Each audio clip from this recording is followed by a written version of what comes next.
Jake Sully is a disabled former Marine, stuck in a life that feels like it has stopped moving. Back on Earth, his days have become dull and repetitive. He spends most of his time thinking about everything he has lost, getting dragged into rough fights at bars, and remembering the days when he still felt useful, strong, and important. But without realizing it, Jake is standing right at the edge of a completely different life. One day, a group of officials comes to see him with unexpected news. They tell him that his twin brother, Tom, has been killed. The news hits Jake hard, leaving him shaken and broken. But the officials are not there only to inform him. They explain that Tom had been part of an important mission, and now they want Jake to take his place and finish the work his brother never got to complete. Jake soon learns that Tom was preparing to travel to a newly discovered world called Pandora, a distant planet believed to support life in ways similar to Earth. At first, Jake is unsure about accepting the offer. He thinks it over, trying to understand why they would choose him. But when the officials reveal that the assignment comes with a payment worth millions, Jake quickly changes his mind and agrees.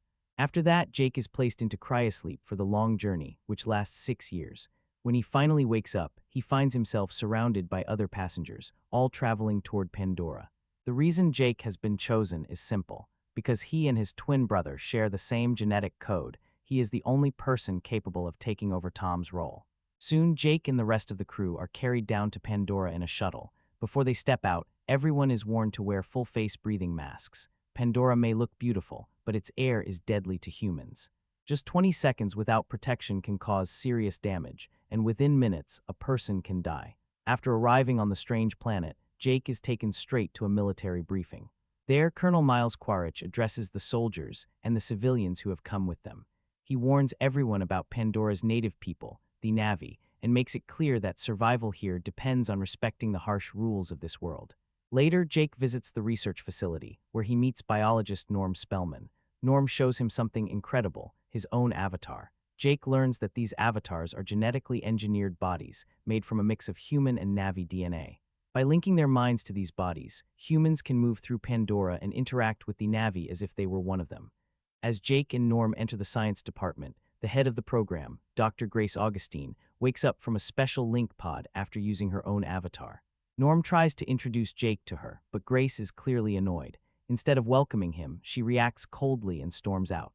Grace then confronts the base commander and Parker Selfridge, the representative of the Resources Development Administration, or RDA.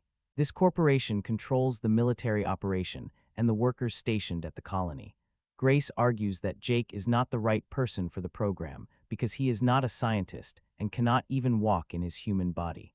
But Parker reminds her that Jake has the same genetic match as his brother Tom, and that makes him the only person who can operate Tom's avatar. The next morning, Jake and Norm are connected to their avatar bodies inside the lab. Moments later, Jake wakes up in his new Na'vi-like body in another room.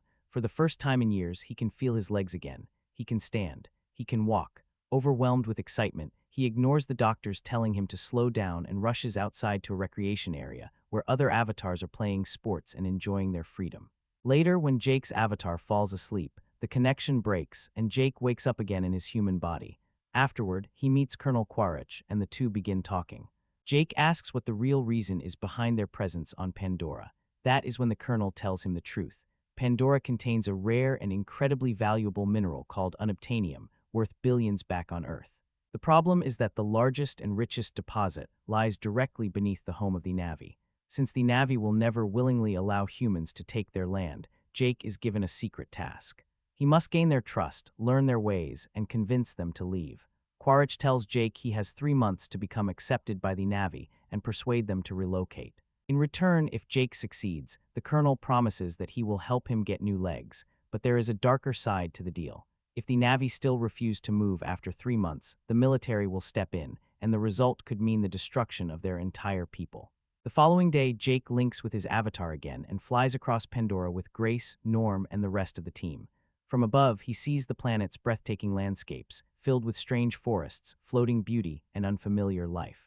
Eventually, the group lands in one area and begins collecting plant samples, but Jake is still new to this dangerous world. While trying to adjust to the strange surroundings, he loses focus and wanders away from the others, accidentally stepping into a field of unusual flowers. Without warning, a massive predator suddenly emerges from the dense vegetation behind Jake. The creature, known as a Thanator, resembles a giant panther-like beast and immediately charges toward him. Forced into a desperate escape, Jake runs through the unfamiliar wilderness while the enormous hunter closes in. The chase separates him completely from the rest of his team.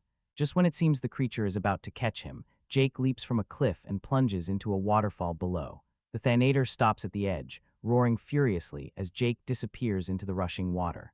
Meanwhile, Grace, Norm, and the others spend some time searching for him.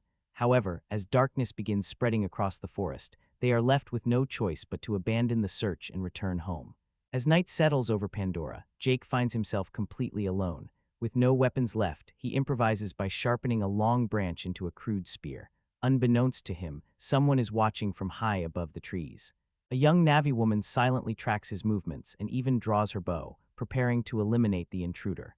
Just as she takes aim, a tiny glowing organism drifts through the air and settles gently on her weapon.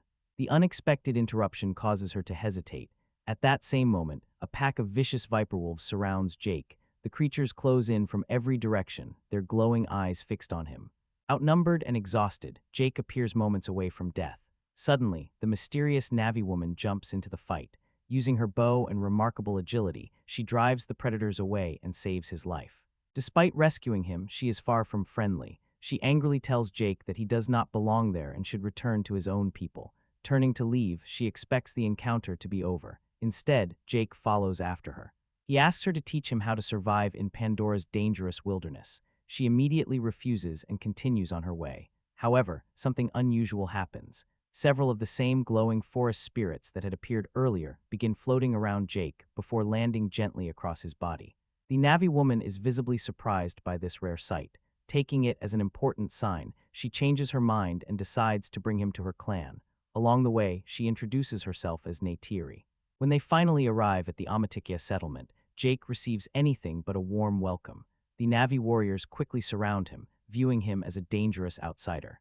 Among the most hostile is Tsudi, Neytiri's promised mate and the future leader of the tribe. He immediately argues that Jake should be executed before he causes trouble. Neytiri refuses to let that happen. She escorts Jake before her parents, who serve as the tribe's leaders. Standing before them, Jake explains that he is a warrior seeking knowledge. He tells them that he wants to understand their customs, beliefs, and way of life. The clan's spiritual leader studies him carefully.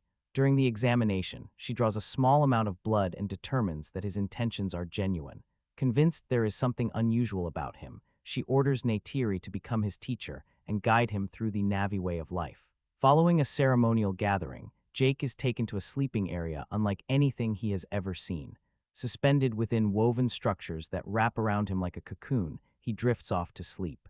Back in the human facility, Jake awakens inside his real body as the Avatar connection ends. The following morning, he excitedly recounts everything that happened to Grace, Norm, and the other scientists. While they listen with interest, Colonel Quaritch remains focused on the mission. He reminds Jake that time is running out and that he still has only 3 months to accomplish his objective. From then on, Jake begins recording regular video logs, documenting everything he experiences among the Na'vi. Through these recordings, he explains how Neytiri has started training him in their customs and survival skills. During one lesson, Neytiri tells Jake that it is time for him to choose a dire horse, known to the Na'vi as a pally. At first, Jake is uncertain and hesitant around the towering creature. Nevertheless, after some encouragement, he selects one and forms a neural bond by connecting his cue to the animal's antenna-like tendrils. The connection allows him to communicate directly with the creature. Before long, he learns how to control it and begins riding confidently across Pandora's vast landscapes. As Jake grows closer to the tribe, he also continues reporting valuable information back to the humans. During one meeting with Quaritch and Parker Selfridge, he reveals details about Hometree, the gigantic living structure where the Amatikya clan resides.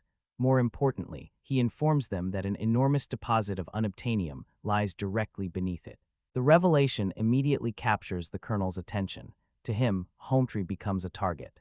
Jake quickly objects and insists that he can still convince the Na'vi to relocate peacefully if given enough time. Around the same period, Grace begins realizing that Jake is being pulled in conflicting directions. To distance him from military influence, she relocates him and the research team to the floating Hallelujah Mountains, a remote region filled with enormous islands suspended in the sky. The area is considered sacred by the Na'vi. Grace makes it clear that her interests have never centered on mining unobtainium. Her passion lies in understanding Pandora's ecosystem and preserving its mysteries rather than exploiting them. One day, while Jake and Neytiri are flying through the skies on their mounts, they suddenly find themselves pursued by a terrifying airborne predator. The creature is a Toruk, a legendary hunter feared throughout Pandora. Its immense size and aggressive nature make it a threat to virtually anything that dares to fly. The pair narrowly escape the beast and return safely to Hometree. Once there, Neytiri shows Jake the remains of a Toruk preserved by her people. She tells him an ancient story about her great-grandfather, who was the last warrior to successfully ride one. According to legend, he united all 5 Na'vi clans during a time of great hardship and became a symbol of leadership and hope. She explains that no one has repeated such a feat in generations. In fact, most Na'vi would never even consider attempting it. As weeks pass, Jake's dedication begins earning the tribe's respect. The Na'vi gradually stop viewing him as an outsider and start accepting him as one of their own. Eventually, the clan holds a special ceremony recognizing his progress and welcoming him into their community. Afterward, Neytiri takes him to a sacred site where they connect their cues to a spiritual tree. Through this bond, they share a deeper connection with the living world around them. During their time together, Neytiri tells Jake that he is now free to choose a mate among the people. Jake doesn't hesitate for long. Looking directly at her, he admits that the person he wants is her.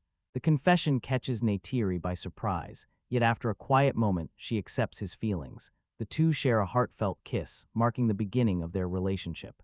Later, they remain together beneath the sacred tree, strengthening their bond as the night passes. Eventually, Jake awakens back in the laboratory, returning once again to his human body while carrying the memories of a life that feels increasingly more real than his own. By morning, Neytiri wakes to a terrifying sight. Trees are crashing down around her, and several massive bulldozers are tearing through the forest, destroying everything in their path. She instantly understands that this is not an accident. Their sacred land is under attack. Panicked, she tries to move Jake's avatar body and pull him away from the danger. At the same time, back at the remote science station, Jake is preparing to reconnect with his avatar. The moment the link activates and he opens his eyes on Pandora, he sees the destruction happening around him. Without wasting a second, he climbs onto one of the bulldozers and desperately tries to stop it. When the machine continues forward, Jake smashes its camera system, forcing the soldiers operating it to open fire. Luckily, he escapes the gunfire and makes his way back toward Hometree. Back at the human base, Colonel Quaritch reviews the surveillance footage from the bulldozer. He immediately recognizes Jake's avatar as the one interfering with the operation. Furious, he storms into the control room, searching for Jake and Grace, while the machines continue tearing apart the Amatikia's sacred forest. Meanwhile, the Na'vi gather beneath Hometree, angry and heartbroken over the destruction of their land. They decide that they must fight the invaders. Jake and Grace try to warn them against it, knowing that the humans have weapons the Na'vi cannot match. But the situation grows even more intense when Sudi learns that Jake and Neytiri have chosen each other as lifelong mates. Since Neytiri had been promised to him, Sudi is enraged and tries to kill Jake. Before the conflict can go further, Jake and Grace suddenly collapse in their avatar bodies. Their human links have been violently cut off by the Colonel. In the next scene, Grace angrily confronts the RDA leadership and the military commanders. She explains that the Na'vi are not simply living among trees. Pandora's forest is part of a vast biological network, with more neural connections than the human brain. Jake and Grace both insist that the Na'vi will never abandon Hometree, but Quaritch has already made his decision. He plans to attack Hometree directly and use gas bombs to force the clan out. Horrified, Jake begs Parker Selfridge to let him reconnect one last time so he can convince the Na'vi to leave before the assault begins. Parker reluctantly agrees, but gives him only 1 hour. Once Jake returns to his avatar body, he stands before the Na'vi and tells them the truth. He warns them that the humans are coming to destroy their home. Then he admits that he was one of those humans all along. Neytiri is devastated. Feeling betrayed, she pushes him away. The rest of the clan is equally furious and heartbroken, so they capture Jake and Grace and hold them as prisoners. Soon after, the Na'vi prepare for battle as human gunships approach in large numbers. The attack begins, and the forest erupts into chaos. The Na'vi fight with everything they have, but their arrows and courage are no match for the humans' advanced weapons. Explosions tear through the area, and eventually, Hometree begins to collapse. As the enormous tree falls, many Na'vi are killed beneath the destruction. In the middle of the disaster, the Queen returns to the place where Jake and Grace are being held. Realizing how desperate the situation has become, she releases them and begs them to help save what remains of her people. Jake quickly goes to Neytiri and tries to comfort her, but she is too grief-stricken and angry to accept his words. During the attack, Neytiri's father is critically wounded. As he dies, he gives her his sacred bow and tells her to lead the clan. Moments later, Jake and Grace are forced back into their human bodies, only to be arrested for treason. Norm is also taken into custody after trying to stop the soldiers from disconnecting their avatars. Meanwhile, the surviving Na'vi retreat and gather at the Tree of Souls, their most sacred place. Back at the base, Jake and his friends receive help from Trudy, their pilot and ally. She secretly releases them and helps them escape in her aircraft. They fly away from the base, hoping to reconnect with the Na'vi before it is too late. But as they flee, Colonel Quaritch spots them and opens fire on the aircraft. During the attack, Grace is badly wounded. Her injury is serious, and she begins losing blood rapidly.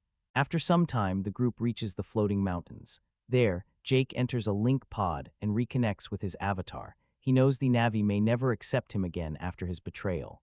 So he decides to take an enormous risk, one that could either restore their faith in him or get him killed. Jake calls his flying mount and sets out to find the legendary Toruk. His plan is extremely dangerous.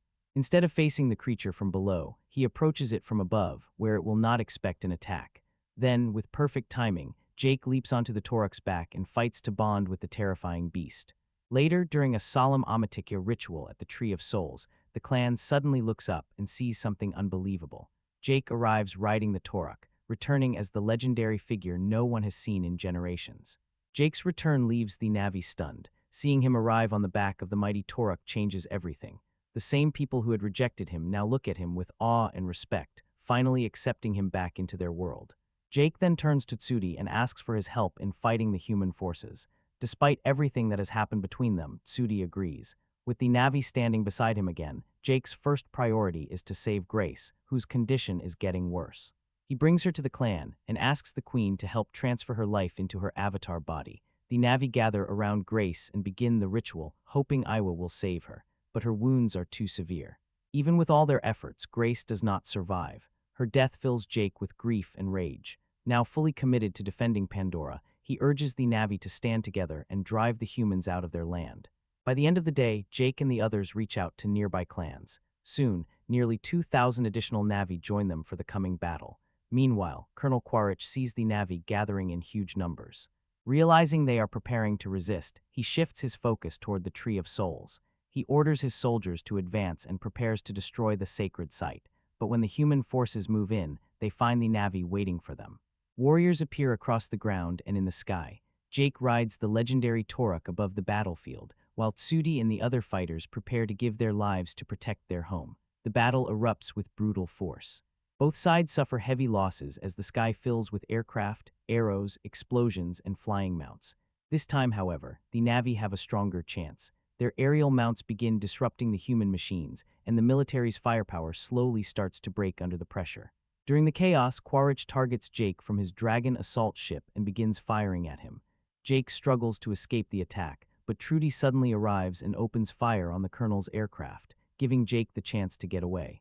Elsewhere, Neytiri's mount is shot down and killed, throwing her into shock. Tsudi is also caught in an explosion and loses his life. From the ground, Neytiri watches the destruction around her and begins to panic as the battle turns increasingly desperate. Then a large bomber ship moves toward the Tree of Souls. For a moment, it seems the humans are about to succeed. But suddenly, from the damaged forest, a massive herd of Titan-other creatures charges into the battlefield. These heavily armored, dinosaur-like animals smash into the human soldiers and vehicles, turning the ground battle upside down. Neytiri realizes that Pandora itself has joined the fight.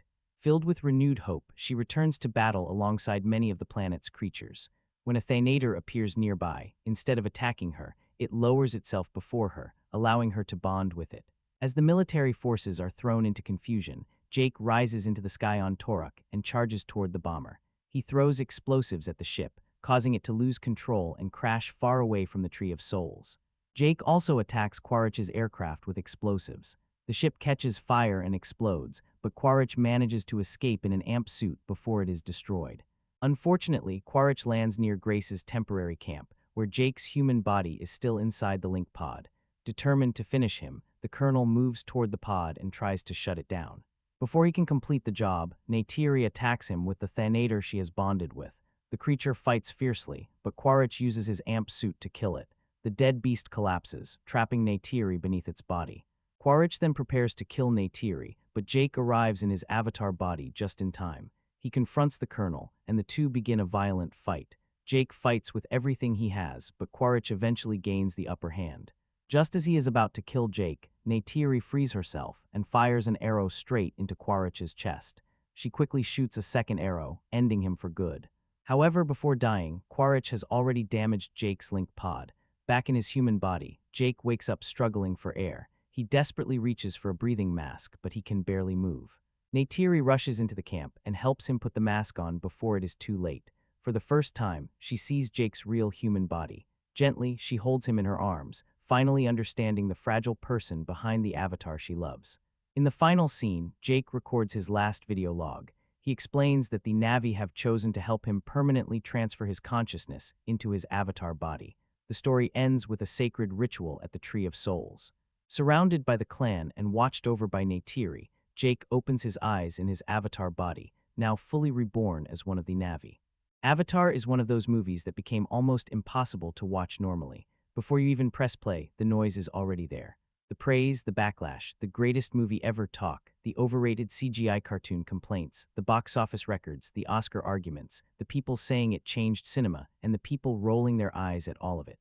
That kind of hype doesn't just surround a film, it walks into the room with it, and that makes Avatar a strange experience, especially if you didn't see it right away. Because by the time many people finally watched it, they weren't just watching Jake Sully land on Pandora, they were watching a reputation, a very loud reputation. The movie had already been called a masterpiece, a technical revolution, a new step forward for blockbuster filmmaking. At the same time, it had already been dismissed as simple, derivative, overpraised, and nowhere near as deep as its fans claimed.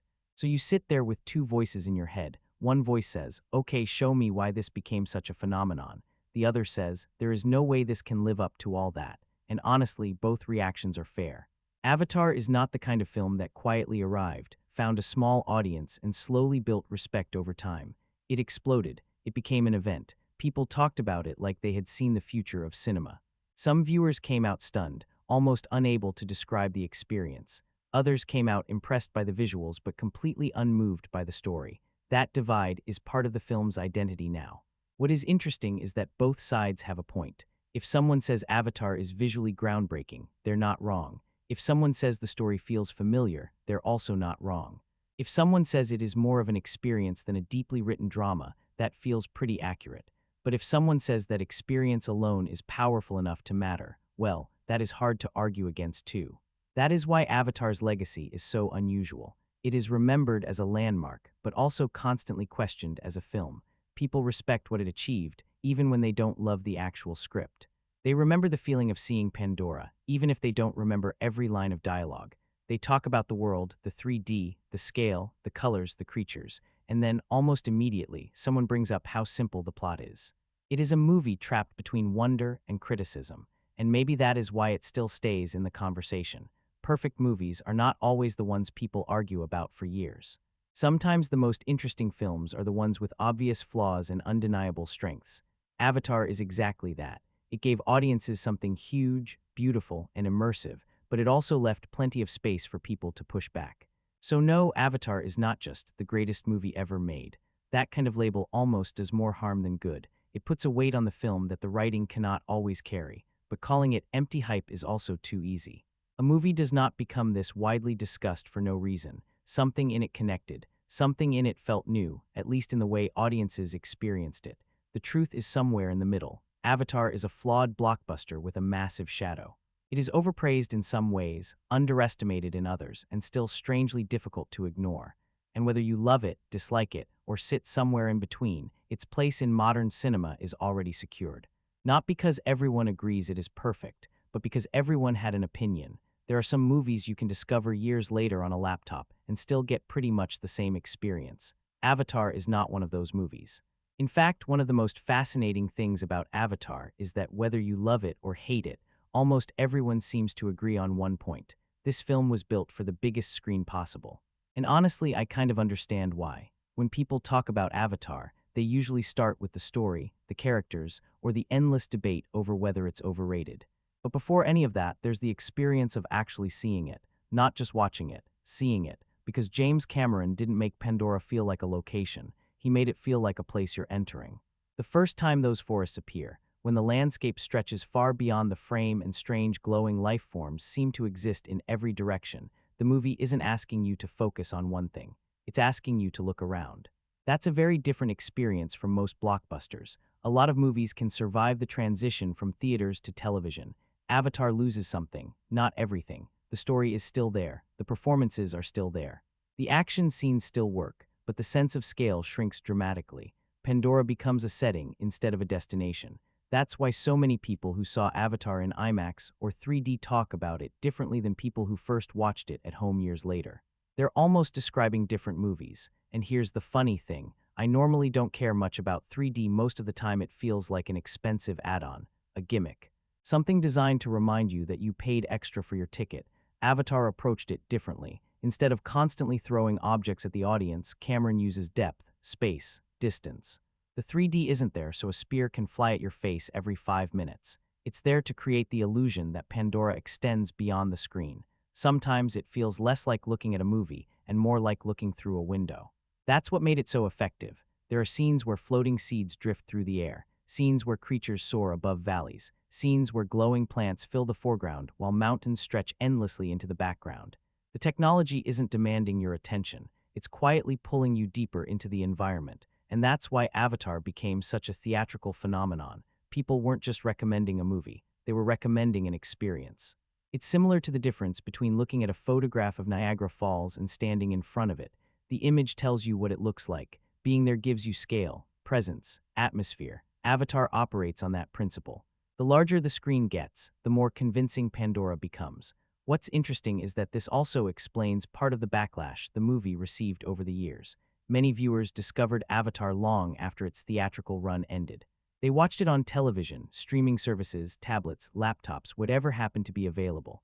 And suddenly the conversation changed. Without the giant screen, without the immersive 3D, without that feeling of being swallowed by the world, people naturally started focusing more on the plot, the dialogue, and the characters.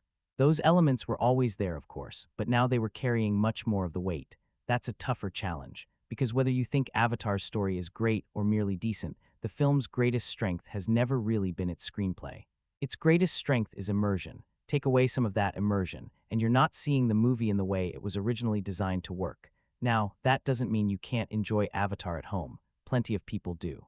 The visual artistry is still impressive. The world building is still ambitious. The action still delivers. But every time I revisit the film, I come back to the same conclusion. This is one of those rare movies where the venue genuinely matters. The giant screen matters. The darkness of the theater matters. The sense of scale matters. Even the audience matters. Because when Avatar was first released, there was this collective feeling of discovery. You could almost feel an entire room leaning forward at the same time, trying to absorb everything on screen. Not because the plot was confusing, but because there was simply so much to look at. So whenever people ask whether Avatar deserves all the praise it received, I think part of the answer depends on how they saw it. If you experienced it in IMAX, surrounded by that world, it's easier to understand why audiences left theaters talking about it like they had just visited another planet.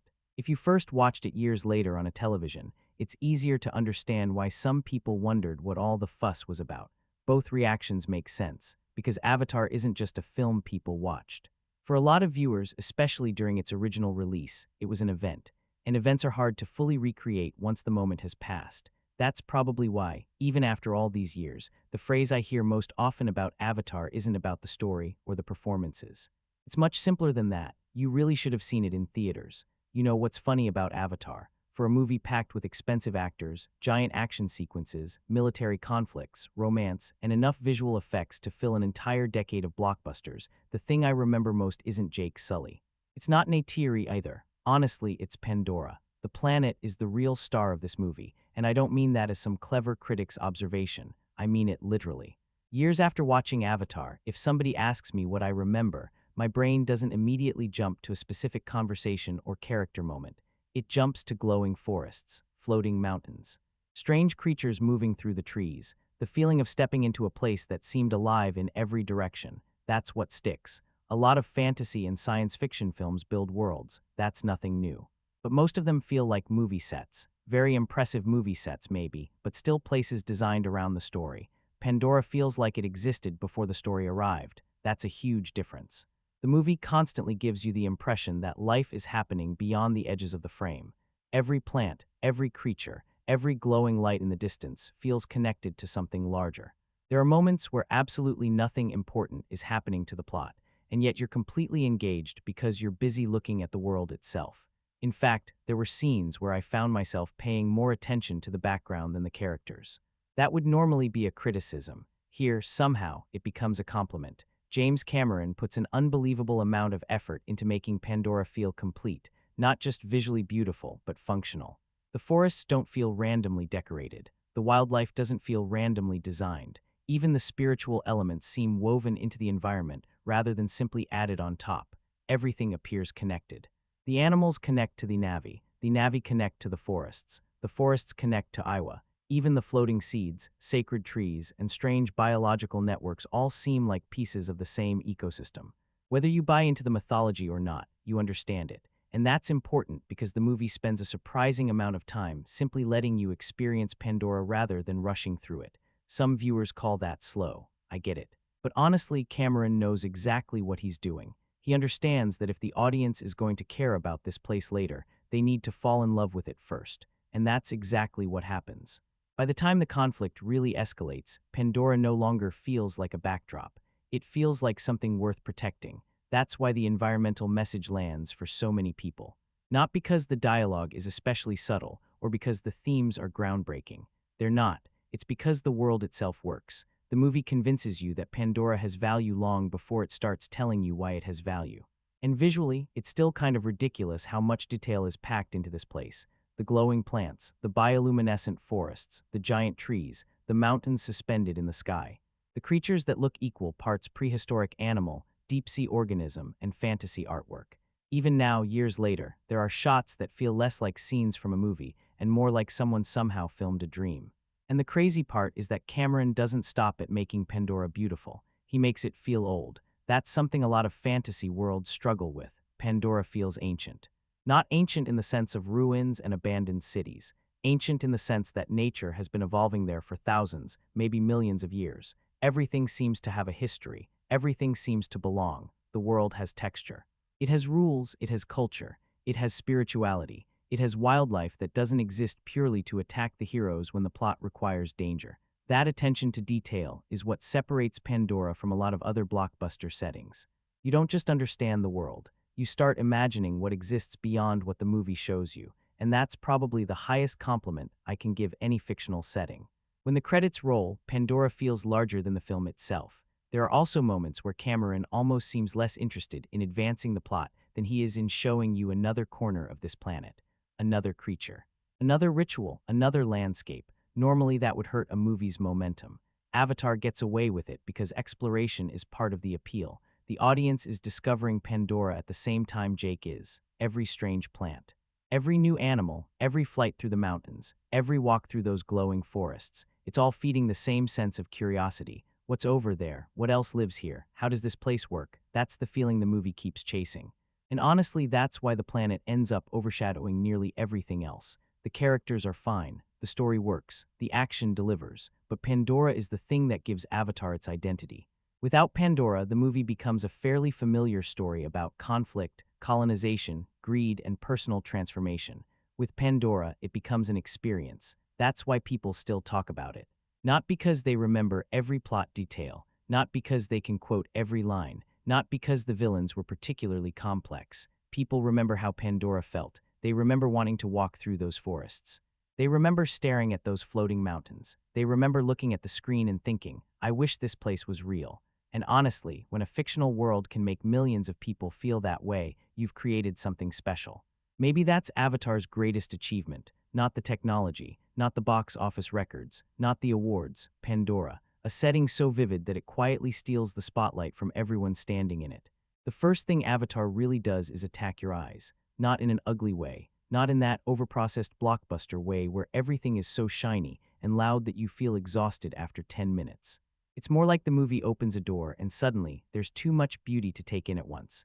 Pandora is colorful, yes, but that almost sounds too small. The film doesn't just throw bright colors on the screen and call it imagination. The colors feel alive. They pulse through the forests, sit inside the plants, glow under the characters' feet, and move through the darkness like the whole planet has its own nervous system. That bioluminescent forest is probably one of the big reasons people remembered Avatar so strongly. It's not just pretty, it has mood. There's a quiet magic to it, especially when Jake first begins moving through that world and everything reacts to him. A plant closes, the ground lights up, tiny floating shapes drift around him. For a few minutes, the movie almost stops being a blockbuster and becomes pure discovery. And honestly, that's when Avatar is at its best.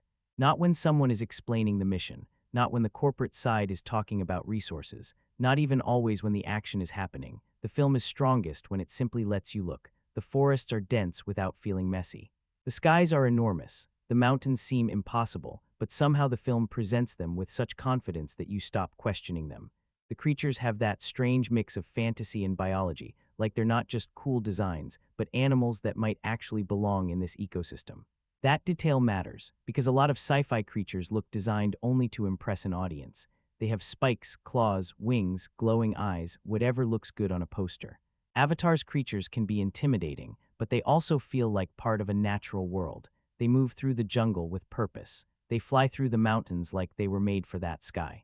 Even the smaller details, the little insects and floating seeds, help make Pandora feel crowded with life. The beauty is not only in the big shots, it's in the way light passes through leaves. The way colors shift from deep blue to purple to orange. The way the forest at night looks completely different from the forest during the day. The way the creatures' bodies carry patterns and textures that make them feel tactile, not just digital. There are moments where you almost forget you're looking at computer-generated imagery, not because every single detail is perfectly realistic, but because the design is so committed. The movie believes in its own visual language, and after a while you start believing in it too. That's a big part of why the world works. Pandora doesn't look like Earth with a filter slapped over it. It feels alien, but not random. The plants are strange, but they still feel like plants. The animals are bizarre, but they still behave like animals. The landscapes are impossible, but they still have weight and atmosphere. And the glowing elements are especially important because they give the planet a personality. During the day, Pandora feels wild and majestic. At night, it becomes spiritual, almost sacred. The same forest suddenly feels like a temple. Every step leaves light behind. Every movement seems to wake something up. That's the kind of visual idea that sticks in your memory. You may forget some dialogue. You may forget certain plot details, but you don't forget the image of a living forest glowing in the dark. Cameron also understands scale. He knows when to pull back and let you see the full landscape, but he also knows when to move close and make the world feel physical. The huge floating mountains give the movie grandeur, but the tiny responsive plants give it intimacy. That balance is why Pandora feels both epic and personal. The aerial scenes especially show off the beauty of the world. Once the characters are flying, the movie almost becomes a sightseeing experience, and I don't mean that as an insult. The cliffs, clouds, waterfalls, wings, and impossible geography all come together in a way that feels genuinely liberating. You understand why Jake is seduced by this place. The audience is being seduced at the same time, and that's maybe the smartest part of the visual design. The film doesn't just tell us Pandora is worth protecting, it shows us. It makes the planet so beautiful, so detailed, so full of life, that when the threat of destruction arrives, the emotional logic is already in place. We don't need a speech about why this world matters. We've been watching it matter for the entire film. Of course, some people will still look at Avatar and say it's too glossy, too digital, too much like a fantasy painting brought to life. Fair enough. The movie is not aiming for gritty realism. It's aiming for wonder. Big, sincere, almost old-fashioned wonder. And in that sense, the visual design is doing most of the heavy lifting. The story may be familiar. The dialogue may not always land. Some characters may be thin. But the colors, the forests, the landscapes, the creatures, that's where Avatar becomes hard to dismiss. It creates images that feel larger than the script around them. That's why even when people criticize the movie, they usually still pause before talking about the visuals. Because the visuals are not just decoration. They are the emotional engine of the film. They are the reason Pandora feels alive. And they are the reason Avatar still has that strange ability to make you stare at the screen like you're seeing a planet dream in color. I'll be honest, whenever a movie advertises itself with 3D, my guard immediately goes up. Maybe it's because I lived through that period when every studio suddenly decided that throwing random objects at the audience counted as innovation. You know the kind of thing, spears flying toward the camera. Debris launched directly into your face. characters reaching out for no reason other than to remind you that you're wearing expensive glasses. For a while, 3D felt less like storytelling and more like a theme park attraction. That's why Avatar surprised me, not because it was the first movie to use 3D, but because it understood something that a lot of films completely missed. The point wasn't to make things come out of the screen. The point was to pull you into it. That sounds like a small difference, but when you're watching the film, it changes everything. James Cameron doesn't spend the entire movie showing off. In fact, some of Avatar's best 3D moments are the ones you barely notice at first. You're not reacting because something is flying at your head. You're reacting because suddenly the world feels deeper. The forest feels deeper. The mountains feel farther away. The sky feels bigger. Pandora starts feeling less like an image and more like a place. And that's where the technology becomes interesting. There are scenes where tiny floating seeds drift through the air. They aren't there to startle you. They simply exist in the space around the characters. Branches stretch into the foreground. Creatures move through layers of distance. The jungle seems to continue far beyond what the screen can actually show. The 3D isn't demanding attention. It's quietly creating depth. And honestly, that's what makes it work. A lot of movies use technology as decoration. Avatar uses it as atmosphere. There were moments watching the film where I stopped thinking about the glasses entirely. That's probably the biggest compliment I can give any 3D movie. Once you're aware of the technology, it can become distracting. Once you forget about it, the illusion is doing its job. The experience starts feeling strangely natural, not realistic exactly, just immersive. The flying scenes are probably the best example of this. When Jake begins soaring through Pandora's skies, Cameron doesn't frame the action like he's trying to show off a technical achievement. He frames it like he wants you sitting there beside him. You feel the height. You feel the distance. You feel the empty space beneath the characters. It's not about objects moving toward you. It's about the environment opening up around you. That's a completely different philosophy. And I think that's one reason Avatar became such a phenomenon, while so many other 3D films from that era have been forgotten. Plenty of movies copied the technology. Very few understood how to use it. Because let's be honest, after Avatar, Hollywood went a little crazy. Suddenly, everything was being converted into 3D whether it needed it or not. Action movies, animated films, horror movies. It became a selling point instead of a creative choice. Most of those films treated 3D like an accessory. Avatar treated it like part of the language of the movie. The technology and the world building are working together. The glowing forests feel more alive because they have depth. The floating mountains feel more impossible because you can sense the space between them. The creatures feel larger because they occupy actual visual volume instead of looking pasted onto a flat image. Pandora benefits from every inch of that added dimension. And what's interesting is that when people revisit Avatar years later at home, a lot of them focus more on the story, the plot, the characters, the dialogue. That makes sense. Because one of the film's greatest weapons has been removed. Watching Avatar on a television is still enjoyable, but it isn't quite the same experience. The world becomes flatter, not visually ugly, just less immersive. Some of that sense of discovery disappears. You begin watching Pandora instead of feeling surrounded by it. That's an important distinction. I don't think Avatar's reputation would be what it is today if Cameron had used 3D the same way everyone else was using it at the time. If the movie had spent nearly 3 hours tossing objects at the audience, people would have gotten tired of it pretty quickly. Instead, Cameron focused on presence. He wanted viewers to feel like they were standing inside the world. And whether you love the film or not, I think he accomplished that. In fact, one of the strangest things about Avatar is that many people don't remember specific 3D shots years later. They remember a feeling. They remember being there, walking through those forests, flying between those mountains, looking into the distance and feeling like Pandora continued beyond the edges of the screen. That's the difference between a gimmick and an artistic tool. A gimmick makes you notice itself. A tool helps you disappear into the story. Avatar's 3D wasn't perfect. There are moments where you're aware of what the technology is doing. There are scenes where the illusion isn't quite seamless. But compared to most of what came afterward, it still feels remarkably disciplined. It serves the world rather than competing with it. And maybe that's why Avatar remains the movie most people still mention whenever the conversation turns to 3D. Not because it was louder, not because it was flashier, because it understood that the most effective use of technology isn't making the audience lean back, it's making them lean in. One of the hardest things to explain about Avatar is that its biggest achievement isn't really a scene, a character, or even a story moment. It's a feeling that you're looking at something cinema hadn't quite figured out how to do before. Now, that's a dangerous thing to say because every major blockbuster gets marketed as revolutionary. Every few years we're told that movies have changed forever. Most of the time, they really haven't. Avatar is one of the few cases where the conversation wasn't entirely marketing, because when the film arrived, the technology genuinely felt like a leap forward. And what's funny is that if you go back and watch some of the early CGI-heavy movies from the years before Avatar, you can immediately see what James Cameron was trying to solve. The eyes. Seriously, the eyes. For years, digital characters could move convincingly enough. They could run, jump, fight, and perform all the physical actions filmmakers needed, but there was always something missing. They often felt like puppets pretending to be alive. You could see the technology, you could see the gap. Avatar closes that gap more than most films before it, not perfectly, but enough. The first time you really spend time with the Na'vi, something interesting happens. You stop analyzing the effects, you stop looking for flaws in the animation, you stop mentally separating the actors from the digital characters. Instead, you start reading expressions. You notice hesitation, you notice curiosity.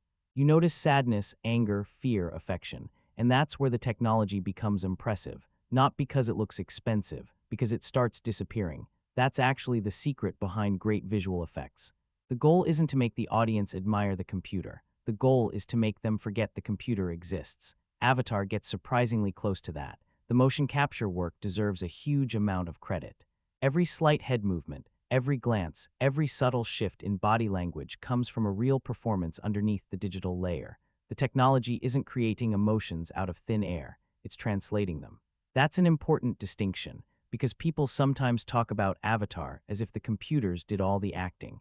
They didn't. What the technology did was preserve performances in a way audiences hadn't really seen before on this scale.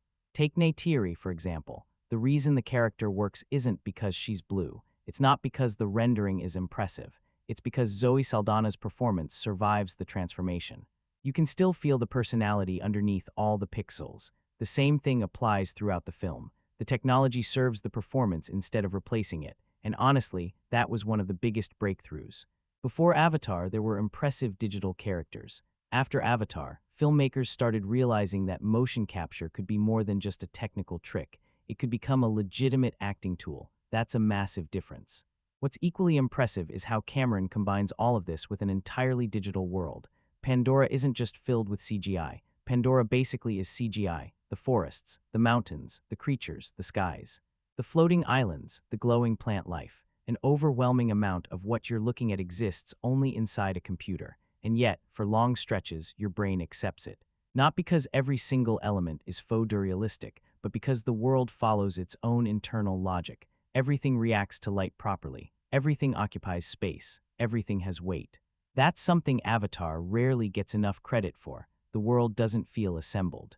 It feels constructed. Those are very different things. Lots of movies can create impressive individual visual effects shots. Avatar creates an environment that feels consistent from beginning to end. The forests feel connected to the wildlife. The wildlife feels connected to the ecosystem. The ecosystem feels connected to the Na'vi culture. The illusion becomes stronger because every piece supports every other piece.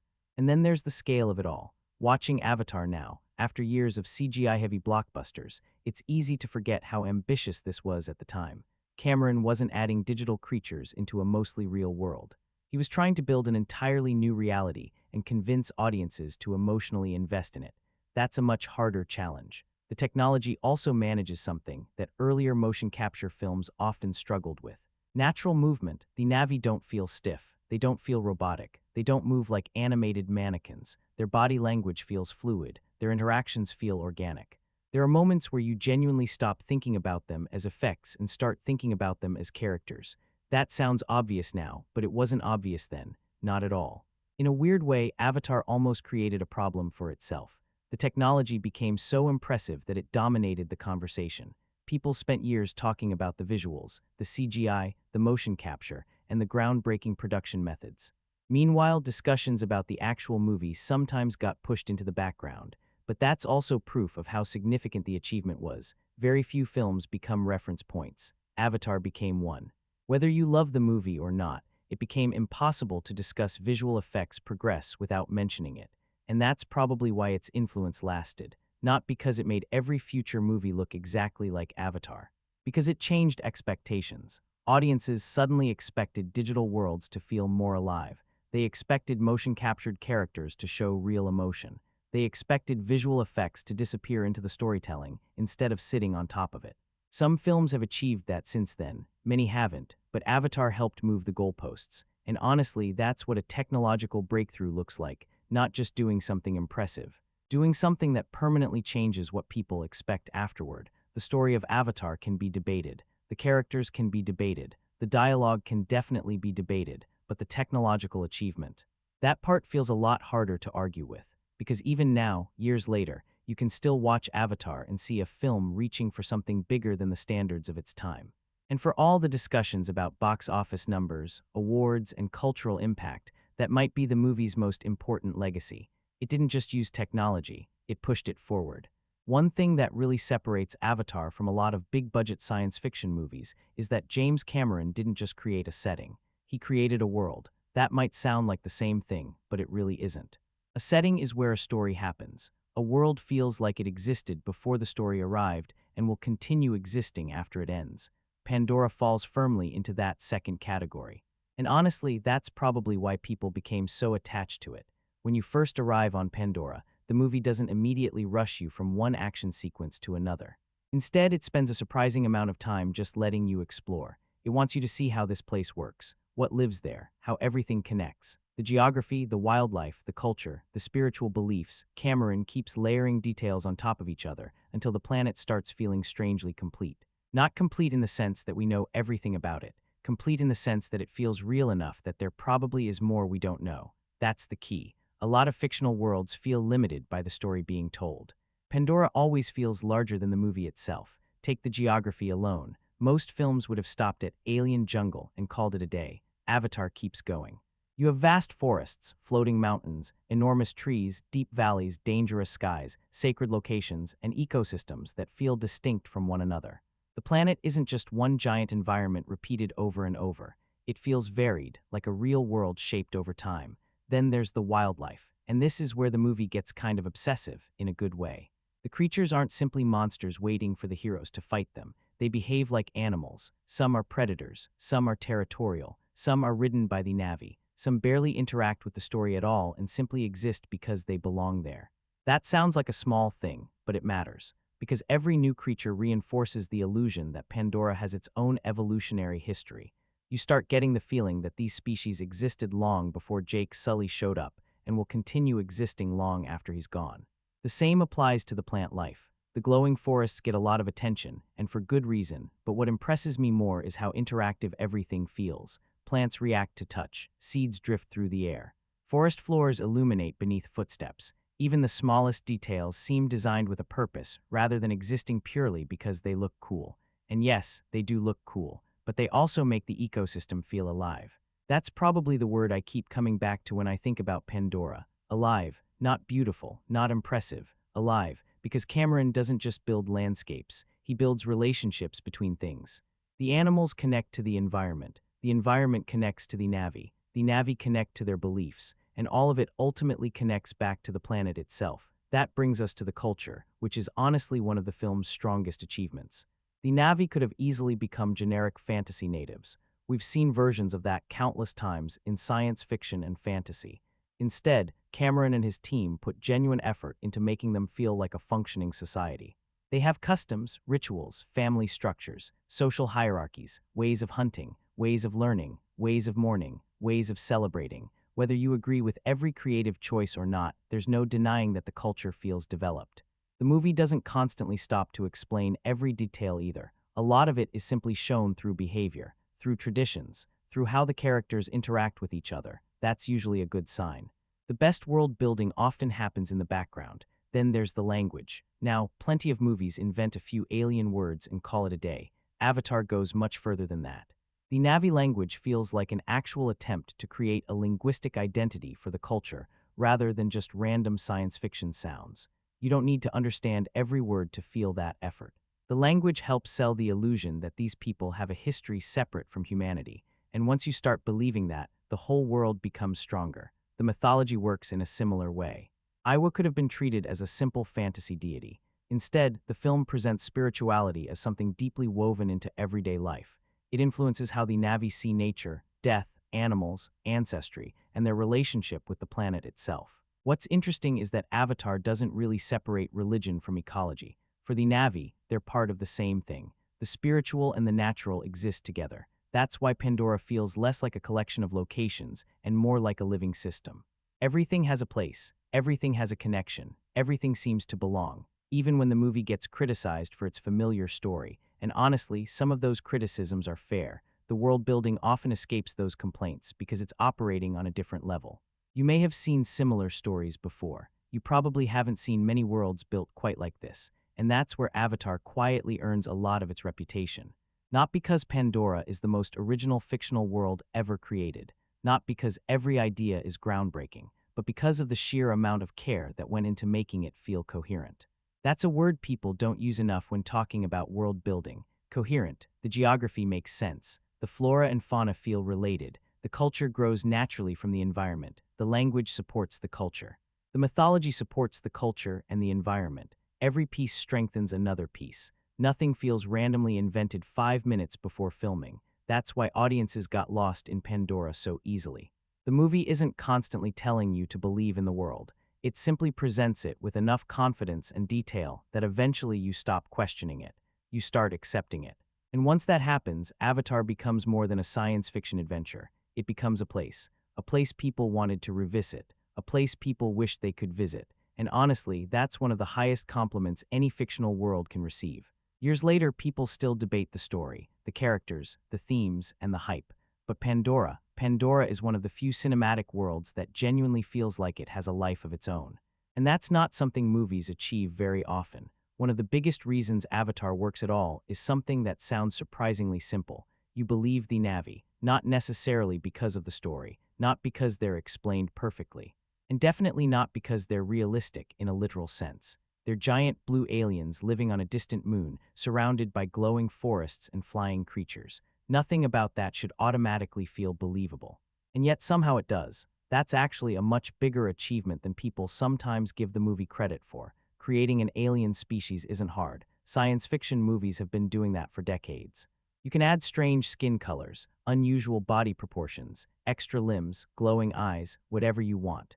The difficult part is making audiences emotionally connect with something that obviously isn't human. That's where Avatar quietly succeeds. The Na'vi look alien enough that they never feel like people wearing makeup, but they're also familiar enough that you immediately understand them emotionally. It's a really delicate balance. Push too far in one direction and they become monsters. Push too far in the other and they just become humans painted blue. Avatar somehow lands somewhere in the middle. The first thing that stands out is their physical design. They're tall, slender, almost cat-like in certain ways. Their faces are different enough from human faces to feel foreign, but not so different that expressions become unreadable. And honestly, that's probably the smartest decision Cameron made. The eyes. Everything comes back to the eyes. The Na'vi have these huge, expressive eyes that immediately draw your attention. Normally, creating digital eyes is one of the hardest things in visual effects. That's usually where the illusion breaks. You stop seeing a character and start seeing a computer-generated model. Avatar goes in the opposite direction. Instead of hiding from that challenge, it embraces it.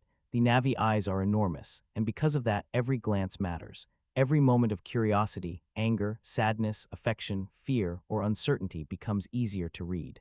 You don't spend the movie wondering what they're feeling. You know, and that's incredibly important because Avatar asks the audience to emotionally invest in these characters for nearly 3 hours. What's even more impressive is how naturally they move. A lot of early digital characters had a stiffness to them. Even when they looked good, something felt slightly off. The movement wasn't quite right. The body language felt manufactured. The Na'vi don't have that problem very often. They run differently, stand differently, fight differently. Even the way they interact with one another feels distinct. There's a physical confidence to them, like they've evolved in a completely different environment. Their movements feel connected to Pandora itself. That attention to body language does a lot of work. You start learning about the Na'vi before they even speak, the way they react to danger, the way they approach animals, the way they greet one another, the way they mourn, the way they show respect. All of these little details make them feel like an actual people rather than a collection of visual effects. And that's where the emotional side of the design becomes important. The Na'vi aren't just visually convincing, they're emotionally accessible. Take Neytiri, for example. The character could have easily felt artificial. She spends most of the movie hidden beneath layers of technology, but after a while, you stop noticing that. You stop thinking about pixels and rendering techniques and motion capture. You start paying attention to the performance. The frustration, the warmth, the curiosity, the vulnerability, the strength, all those emotions come through clearly. And that's the moment when the illusion fully works, because the audience stops seeing an alien. They start seeing a person. Not a human person, obviously, but a character, someone they care about, someone whose reactions matter, someone whose losses hurt. That emotional connection is what separates the Na'vi from a lot of science fiction species that look impressive for a few scenes and then fade from memory. The Na'vi stay with people because they're not designed purely to be looked at. They're designed to be understood. Now, are there moments where the design leans a little too heavily into making them attractive and approachable? Sure. You could argue that Cameron intentionally made them just familiar enough to make audiences comfortable. Their faces are expressive. Their features are elegant. They're not particularly unsettling or difficult to connect with. That's a fair criticism. But honestly, it probably helps the movie. Avatar needs viewers to quickly accept these characters as the emotional center of the story. If the Na'vi were too strange, too abstract, or too difficult to read, the entire film becomes much harder to sell. Instead, Cameron creates an alien species that feels different while remaining emotionally recognizable. And that's not easy, especially when you're asking audiences to spend most of the movie with digital characters. What's remarkable is how quickly the brain adjusts. At the beginning, you're very aware you're looking at computer-generated aliens. An hour later, you're not really thinking about that anymore. You're paying attention to relationships, conflicts, choices, emotions. The technology fades into the background. The characters remain. That's probably the strongest compliment I can give the Na'vi design. It succeeds beyond the technical level. Yes, the rendering is impressive. Yes, the motion capture was groundbreaking. Yes, the visual effects were a huge leap forward. But none of that matters if audiences don't emotionally buy into the characters. And for most viewers, they did. The Na'vi feel alien enough to make Pandora seem genuinely different from Earth. At the same time, they feel human enough that we understand their fears, hopes, beliefs, and struggles almost immediately. That balance is incredibly difficult to achieve. A lot of science fiction movies get one half right.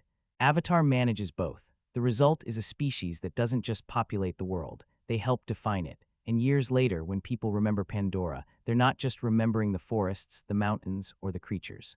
They're remembering the people who made that world feel worth saving. That's when you know the design worked. One thing I don't think gets talked about enough when people discuss Avatar is that beneath all the visual effects, the flying creatures, and the giant blue aliens, the movie starts with something surprisingly personal. It's about a man who can't walk. That sounds obvious because it's right there in the story. But I think it's easy to overlook because Pandora eventually becomes so big and spectacular that Jake Sully's physical condition fades into the background.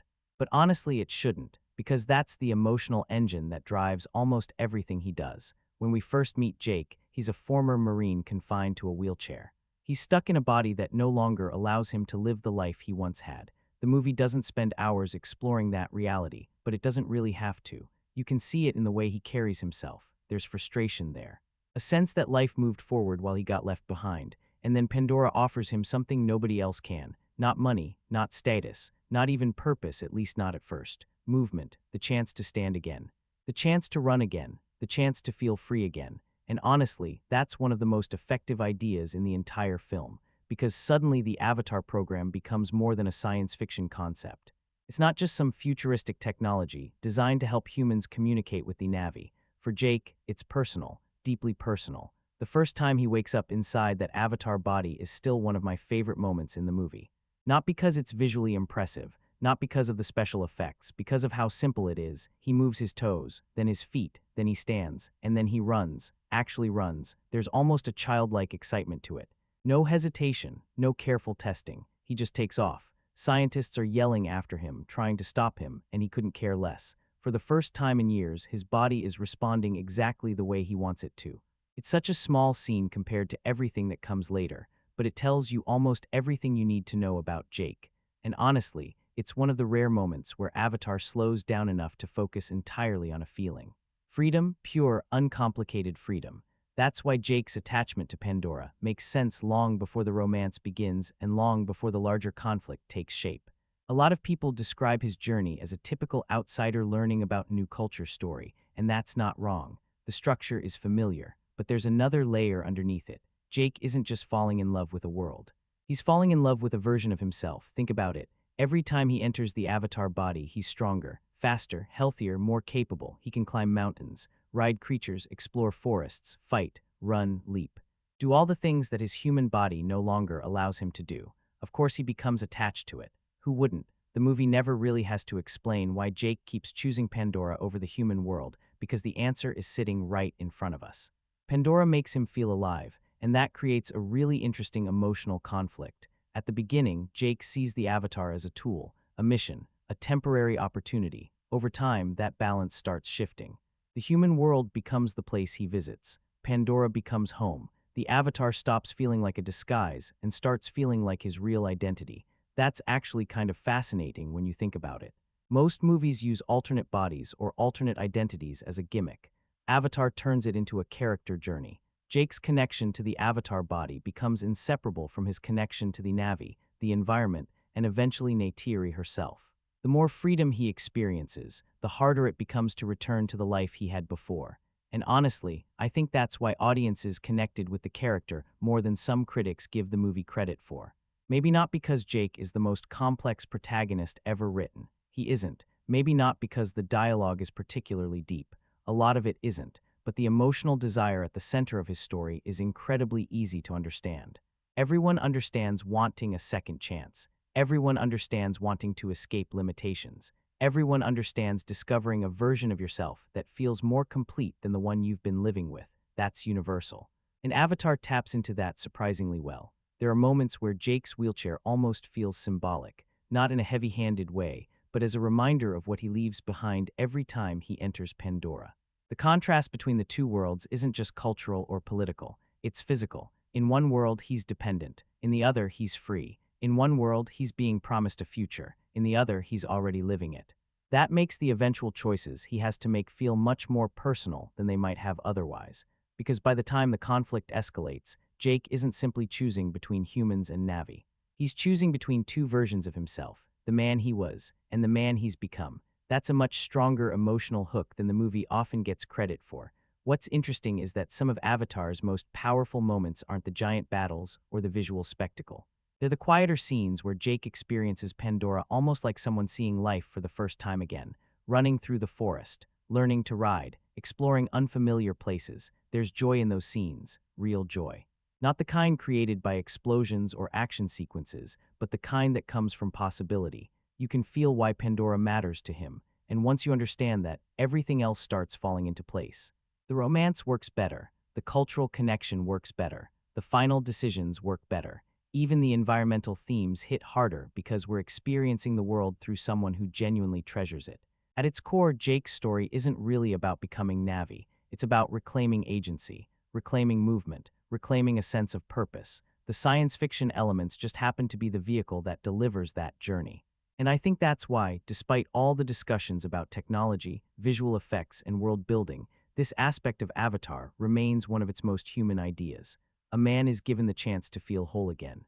Everything else grows from there, and for all the film's spectacle, that's still one of the most emotionally relatable things in it. At first, Jake Sully doesn't go to Pandora because he cares about Pandora. I think that's important to remember. When people talk about Avatar, they often jump straight to the environmental themes, the Na'vi culture, or the big emotional choices later in the story. But Jake doesn't arrive as some idealistic explorer looking for enlightenment. He's not searching for a new way of life. He's not trying to save anyone. He's there because it's an opportunity, a job, a mission. And honestly, a pretty selfish one at that. He's a former Marine who's been handed a deal that could completely change his life. All he has to do is cooperate, gather information, learn about the Na'vi. Help the people in charge get what they want. Simple. At least it looks simple from the beginning. What I find interesting about Jake's journey is that the movie never turns him into a hero overnight.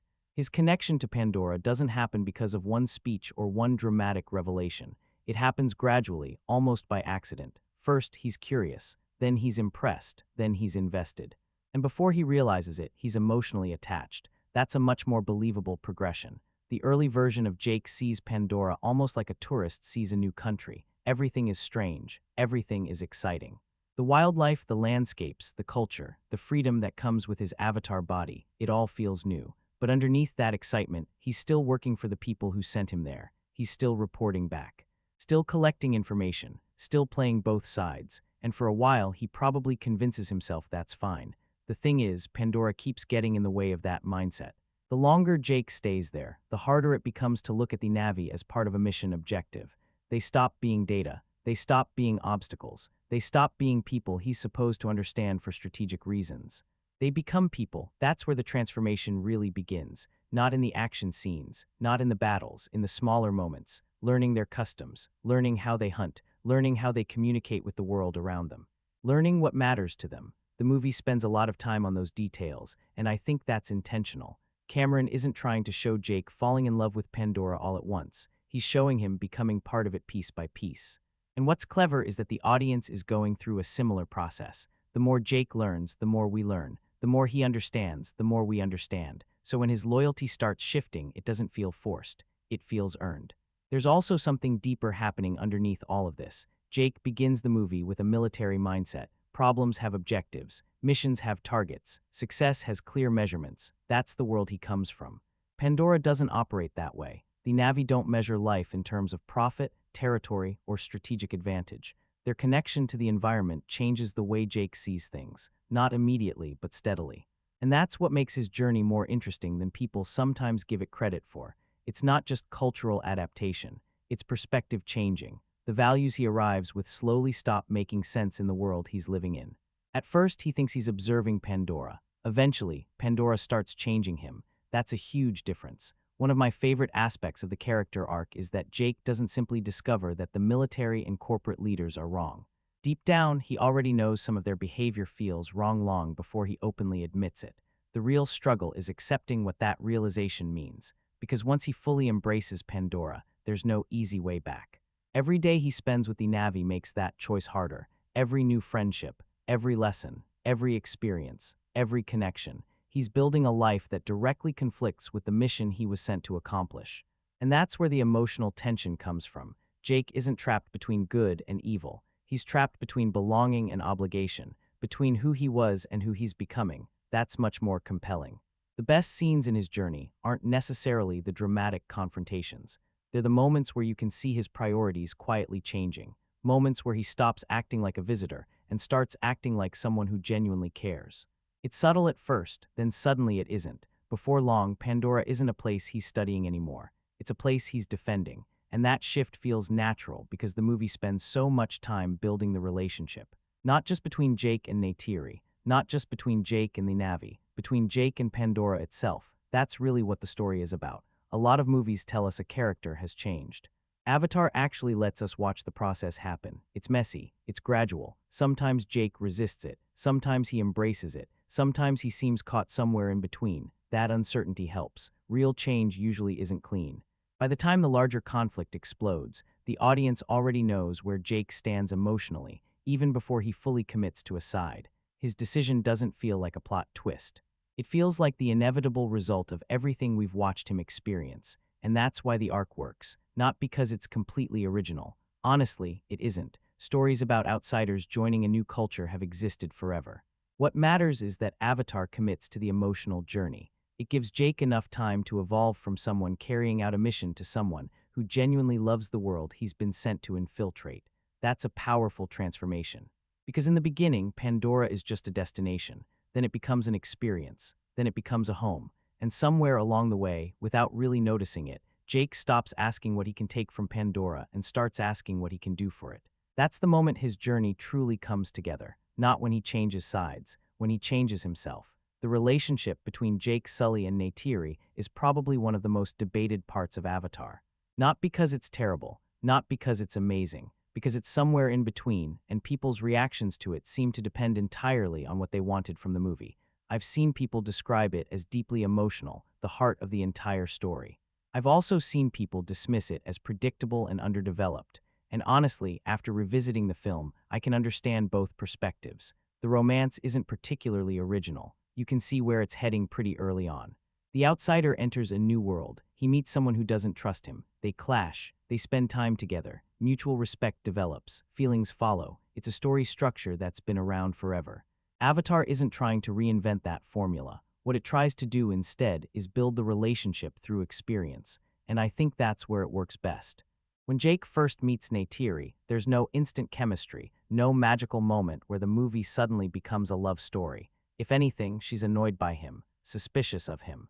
She sees him as an outsider who doesn't belong there and probably never will. Honestly, she's not wrong. Jake is completely lost. He's stumbling through a world he doesn't understand, surrounded by customs he doesn't understand, trying to learn from people who have every reason not to trust him. Neytiri becomes his guide, but she's never presented as some passive character whose only purpose is to help the hero. She challenges him constantly. She corrects him. She gets frustrated with him. She forces him to earn his place rather than simply handing it to him.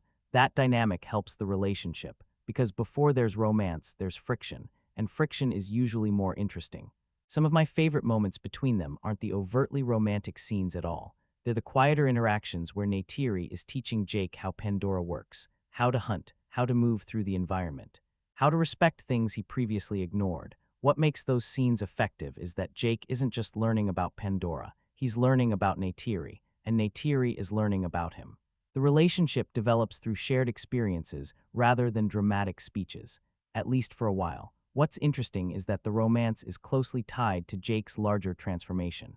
The more he embraces Pandora, the closer he becomes to Neytiri. Those two storylines are basically inseparable. She's not simply the love interest. She's the embodiment of the world he's falling in love with. That can be viewed as either a strength or a weakness depending on how you look at it. On one hand, it makes the romance feel deeply connected to the movie's themes. Jake's emotional attachment to Neytiri mirrors his emotional attachment to Pandora itself. On the other hand, it sometimes makes Neytiri feel like she has to carry a lot of symbolic weight beyond simply being a character. Still, Zoe Saldaña does a tremendous amount of work making the relationship feel genuine. A lot of that comes down to performance. Neytiri isn't written as a soft, idealized fantasy figure. She's stubborn, proud, impatient, strong-willed. She gets angry. She makes mistakes. She challenges Jake when she thinks he's wrong.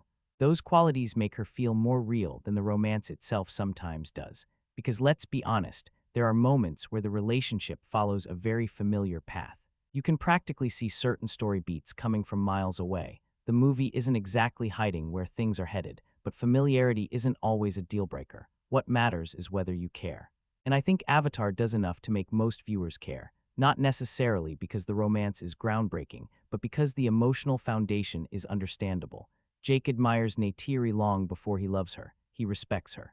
He depends on her. He learns from her. Over time, those feelings naturally evolve into something deeper. That progression works, at least more often than it doesn't. The biggest criticism I understand is that some viewers wanted more complexity. There are points where the relationship feels slightly rushed, particularly considering how much emotional weight the film eventually places on it. Certain scenes are so focused on moving the plot forward that they don't always stop long enough to explore the emotional details. That's fair, there are definitely moments where the romance feels more functional than profound, but even then, I don't think it ever becomes unconvincing. What helps is that the relationship isn't built entirely on attraction. It's built on shared transformation. Jake changes because of Neytiri. Neytiri changes because of Jake, not completely, not dramatically, but enough. They influence each other's worlds. And that's usually the foundation of the strongest relationships in storytelling. By the time the conflict between humans and the Na'vi reaches its breaking point, the romance has become more than a subplot. It's now tied directly to the larger emotional stakes of the film. When Jake's loyalties are questioned, Neytiri isn't just reacting as a romantic partner. She's reacting as someone who feels personally betrayed. Someone who opened her world to him and now has to confront the possibility that she misjudged him. That's where the relationship becomes most interesting, not in the falling in love phase, in the moments where trust is tested. Because trust is really what their entire relationship is built on. Without trust, Jake remains an outsider. Without trust, Neytiri never accepts him. Without trust, the story doesn't work. The romance succeeds or fails based on whether the audience believes that trust developed naturally. For me, it mostly does. Not perfectly, not memorably enough to rank among cinema's greatest love stories, but enough. Enough that the emotional moments land. Enough that the betrayals hurt. Enough that the reconciliation matters. And honestly, that's probably the best way to describe Jake and Neytiri's relationship overall. It's not the most original romance. It's not the deepest romance. It's not even the most interesting part of Avatar, but it's an important one, because at its core, the relationship gives a human, or perhaps a very non-human, face to everything the movie is trying to say. About connection, about understanding, about belonging, and about how sometimes the person who changes your life isn't the one who saves you. It's the one who teaches you how to see the world differently. That's really what Neytiri becomes for Jake. And that's why, even when the romance follows familiar territory, it still manages to leave an impression. One of the reasons Avatar became such a lightning rod for debate is that its environmental message isn't hiding in the background. It's not tucked away in a subplot. It's not buried beneath layers of symbolism waiting for film students to decode it 20 years later. It's right there, front and center. The movie practically walks up to the audience, points at Pandora, and says, "This is worth protecting." And depending on who you ask, that's either one of the film's greatest strengths or one of its biggest weaknesses. I've always found that reaction interesting, because people rarely argue about whether Avatar has an environmental message. That's obvious. The argument is usually about how subtle or not subtle it is, and honestly, James Cameron wasn't trying to be subtle, not even a little bit. From the moment humans arrive on Pandora, the conflict is already clear. There is something valuable buried beneath the ground. There are people living on that land. The people in power want the resource. The people living there don't want to leave. That's the entire conflict stripped down to its simplest form. What makes it work isn't the complexity of the idea, it's the emotional setup. Because before Avatar asks you to care about saving Pandora, it spends a huge amount of time making you fall in love with it. That's a smart move. The movie doesn't begin with speeches about environmental destruction. It begins with wonder, with exploration, with curiosity. We see the forests, the creatures, the floating mountains, the glowing plant life, the interconnected ecosystem. Pandora isn't introduced as a cause, it's introduced as a place. And that distinction matters, because people rarely fight for things they don't care about. The movie understands that. By the time the threat arrives, Pandora already feels alive. It doesn't feel like a collection of digital assets assembled for a visual effects showcase. It feels like a functioning world with its own rhythms, its own beauty, and its own identity.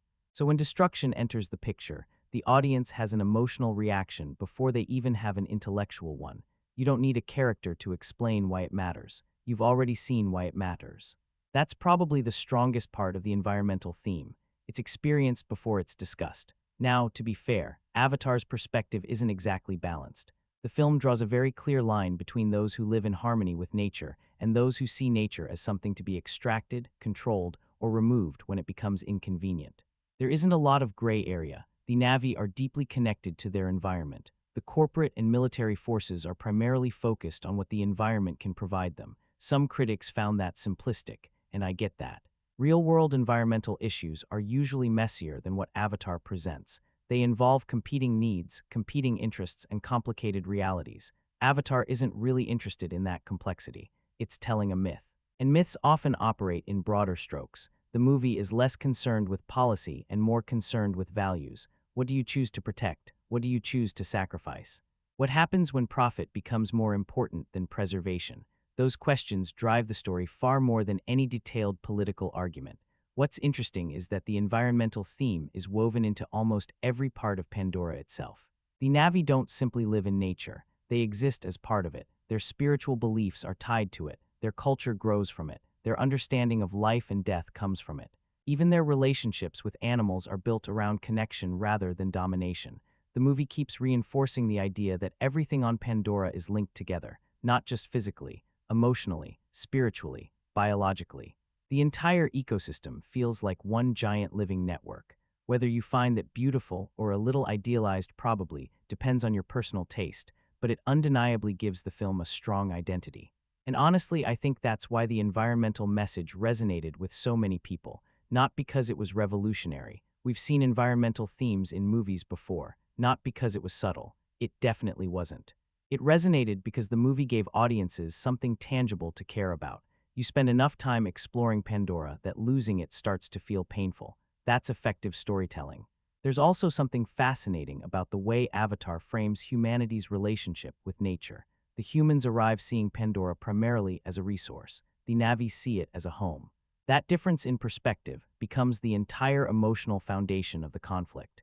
Nobody argues over something they view the same way. The conflict exists because the two sides fundamentally disagree on what Pandora is. Is it a source of wealth, or is it something sacred? The film never really hesitates when answering that question. It knows exactly where its sympathies lie. And while that certainty can occasionally make the story feel heavy-handed, it also gives the movie conviction. Avatar believes in what it's saying. Even viewers who disagree with its approach can usually recognize that. What I appreciate most is that the environmental theme never feels completely separate from the emotional journey. Jake's growing connection to Pandora isn't just a character arc, it's the mechanism through which the audience experiences the theme. As Jake begins seeing the world differently, we're encouraged to do the same. His emotional attachment becomes our emotional attachment. His sense of loss becomes our sense of loss. His desire to protect the world becomes easier to understand because we've spent the entire movie watching him discover why it's worth protecting in the first place. That's why some of the film's most effective environmental moments aren't speeches or declarations. They're moments of observation, a quiet walk through the forest, a connection with a creature, a lesson about respecting life. A reminder that Pandora isn't just scenery, it's living space, it's community, it's history, it's identity. And once the movie establishes that, the larger conflict takes care of itself. You don't need to agree with every aspect of Avatar's message to understand why it connected with audiences. The film taps into something very basic, the fear of losing something beautiful. The fear of watching something irreplaceable disappear because someone else decided its value could be measured differently. That's a simple idea, maybe even an obvious one, but sometimes simple ideas work because they're emotionally direct. Avatar isn't trying to win a debate, it's trying to make you care. And judging by how many people still talk about Pandora years later, I'd say it succeeded. Whether you see the message as profound, simplistic, inspiring, or overly obvious, it's impossible to separate Avatar from it. The environmental theme isn't attached to the movie. It is the movie. Everything else grows from there. One thing Avatar never really tries to hide is what the humans are doing on Pandora. They're not there for adventure. They're not there for discovery. They're definitely not there because they're fascinated by Na'vi culture. They're there for the money. Or more specifically, what's buried underneath the ground. And honestly, that's one of the most straightforward aspects of the entire film. At the center of Avatar is a conflict that's surprisingly familiar once you strip away all the science fiction elements. You can remove the blue aliens, the floating mountains, the giant creatures, and the futuristic technology, and the basic situation remains exactly the same. A powerful organization wants access to valuable resources. People already live there. Those people don't want to leave. Everything else grows out of that. What makes the corporate side of Avatar interesting isn't necessarily its complexity. In fact, one of the most common criticisms of the movie is that the corporate villains are almost too obvious. The film isn't interested in subtle shades of gray when it comes to why the company is on Pandora. They want the mineral. The mineral is valuable. End of discussion. That's pretty much their entire worldview. And while some viewers find that simplistic, I think it serves a specific purpose. Avatar isn't really trying to explore corporate decision-making from every possible angle. It's showing what happens when a place stops being viewed as a home and starts being viewed as an asset. That's the real conflict. The corporation sees Pandora as a map. The Na'vi see Pandora as life. Those perspectives can never fully coexist. One of the details I find fascinating is how casually the company talks about the planet. Every conversation feels transactional. Every problem has a price attached to it. Every obstacle has a value attached to it. Even when diplomacy is discussed, it often feels less like genuine respect and more like an attempt to avoid delays. The goal never changes. Get access, extract resources, move forward. Everything else is secondary. And that's where the movie's criticism of corporate greed becomes pretty sharp. Not because the executives are portrayed as cartoon villains twirling mustaches somewhere in a boardroom, but because they become trapped inside a very specific way of thinking. They stop seeing living things. They start seeing numbers. The forests become territory. The people become obstacles. The sacred places become construction sites. The entire world gets reduced to whatever can be measured, owned, extracted, or sold. It's actually kind of unsettling when you think about it, especially because the movie constantly places that mindset next to Pandora itself. Every time the audience sees another breathtaking landscape or another part of the Na'vi culture, we're reminded of what's at stake. Not just physically, emotionally, spiritually. The corporation isn't threatening an empty piece of land. It's threatening an entire way of life. That's why the mining operation feels bigger than a simple business venture. The conflict stops being about a mineral pretty quickly. It becomes about values. What matters more, profit or preservation, ownership or stewardship, extraction or coexistence? Avatar answers those questions very clearly, perhaps too clearly for some viewers, but the movie never pretends to be neutral. And honestly, I respect that. Even if you disagree with its approach, the film knows exactly what it's trying to say. The character of Parker Selfridge is probably the clearest representation of that corporate mindset. What's interesting is that he's not portrayed as a cackling supervillain. He's not running around enjoying destruction for its own sake. If anything, he often seems frustrated, impatient, focused. His problem is that everything gets filtered through the lens of profit. When that's your starting point, every decision begins to look different. The destruction of a forest becomes acceptable. Displacing a population becomes practical. Negotiation becomes an inconvenience. The film repeatedly suggests that greed doesn't always arrive looking evil. Sometimes it arrives looking efficient, and that's a much more uncomfortable idea, because Parker isn't motivated by hatred. He's motivated by value. The problem is that his definition of value is incredibly narrow.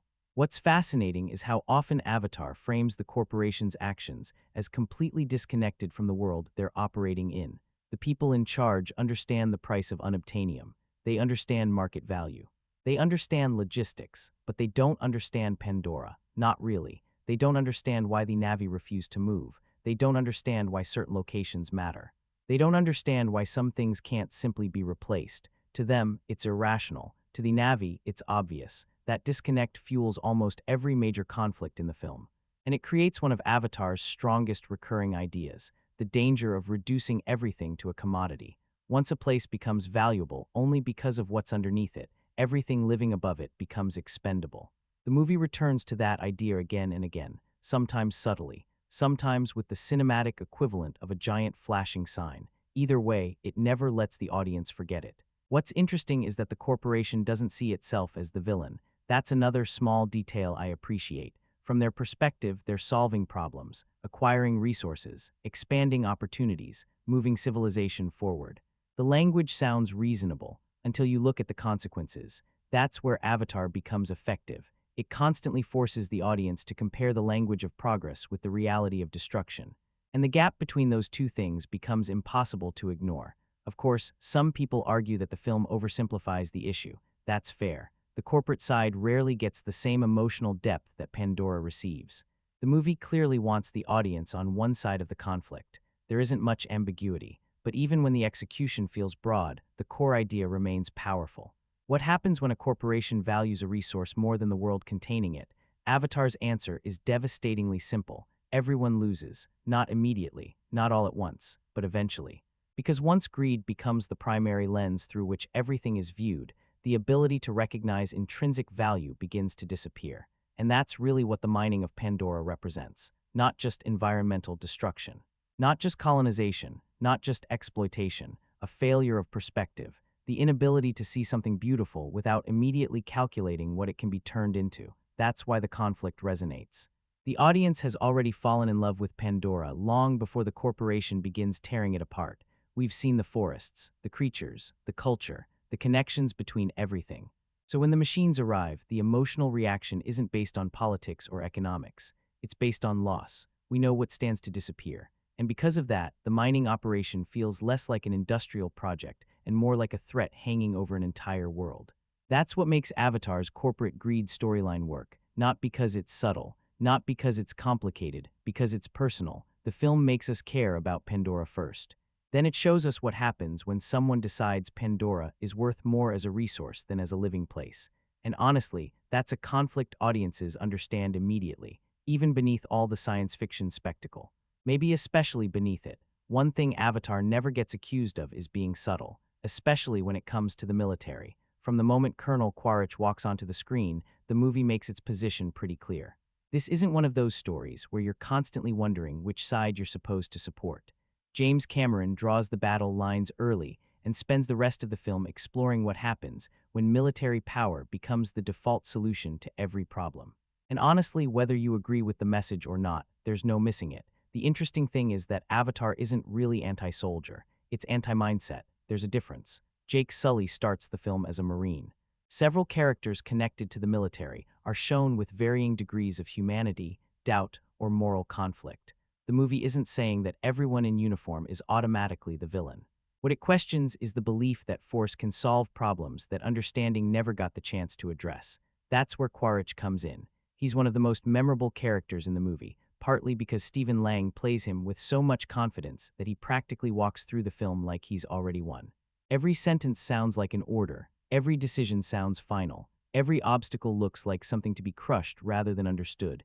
and that's exactly the point. Quaritch sees Pandora as hostile territory. He sees the Na'vi as a problem. He sees negotiation as a delay. Everything is filtered through a military lens. Threats, targets, objectives, victory. It's a worldview built around control. The movie keeps contrasting that mentality with the Na'vi way of life. While the Na'vi are shown living in connection with their environment, Quaritch views the environment itself as another obstacle standing between him and success. The forest isn't a living ecosystem, it's cover for the enemy. The sacred sites aren't sacred, they're strategic locations. Even the people are often reduced to tactical concerns. Avatar repeatedly asks what happens when a culture is viewed not as a community, but as an operational challenge. And the answer isn't pretty. One thing I find fascinating is how quickly the military operation escalates throughout the film. At first, there's still a sense that diplomacy is at least being discussed. Maybe not sincerely by everyone, but the option exists. Scientists are trying to learn. Relationships are being formed. Communication is happening. Then patience runs out. And once patience runs out, force takes over. The shift feels intentional. It's Cameron showing how easily power can move from persuasion to intimidation, and from intimidation to outright violence.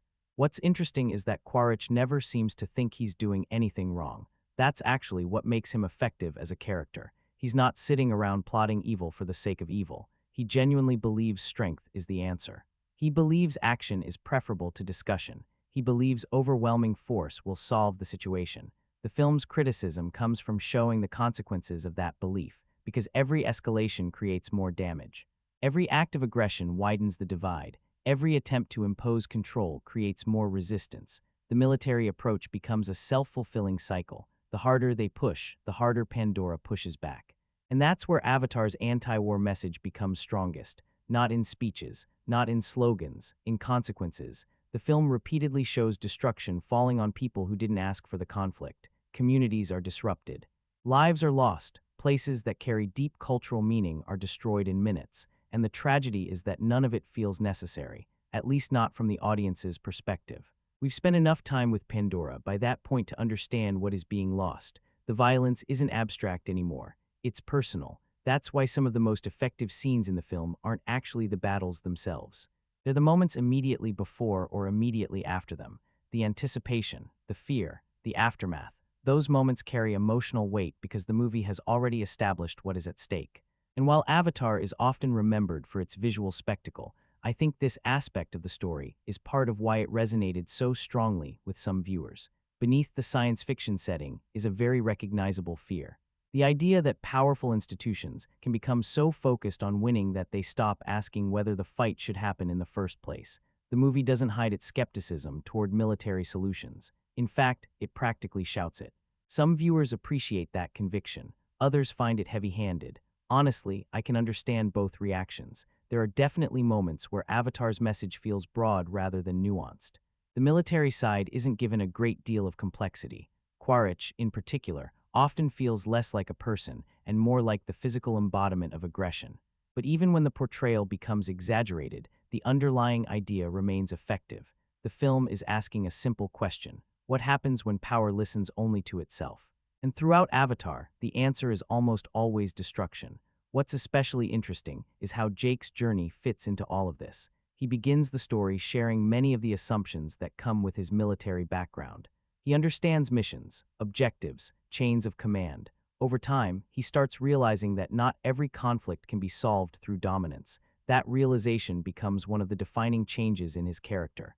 The movie isn't suggesting that courage is wrong, or discipline, or sacrifice. It's challenging the belief that military force should automatically be the first answer whenever a problem appears, and that's a distinction worth making.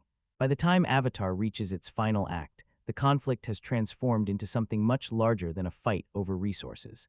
It becomes a clash between two ways of seeing the world.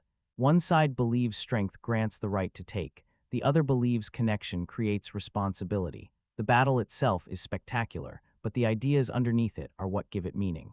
Even if they're delivered with all the subtlety of a giant spaceship landing in your backyard, and maybe that's part of Avatar's identity. It doesn't whisper, it doesn't hint, it doesn't gently suggest, it commits.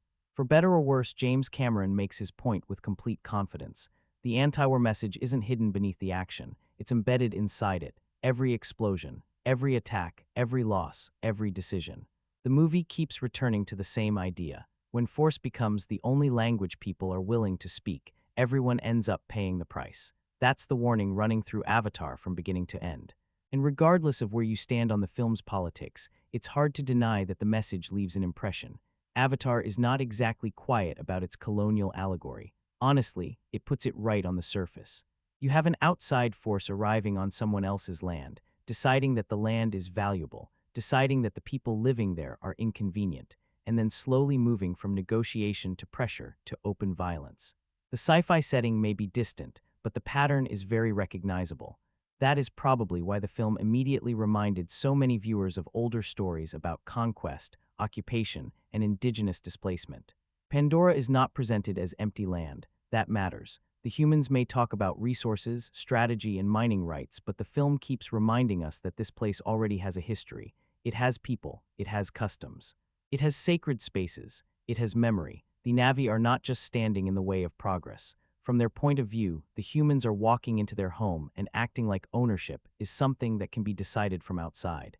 That is where the conflict becomes uncomfortable, because the humans do not simply misunderstand the Na'vi, they reduce them. They treat their culture as primitive, their beliefs as silly, their connection to the land as irrational, their refusal to move as a problem to be solved. And that attitude is really the heart of the colonial reading of Avatar.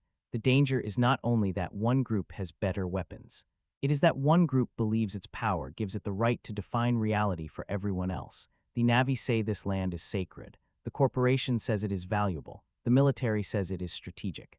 And the tragedy of the film is that the loudest, most destructive voices are the ones with machines behind them. Now, the allegory is not subtle at all. Cameron borrows from recognizable images of colonization.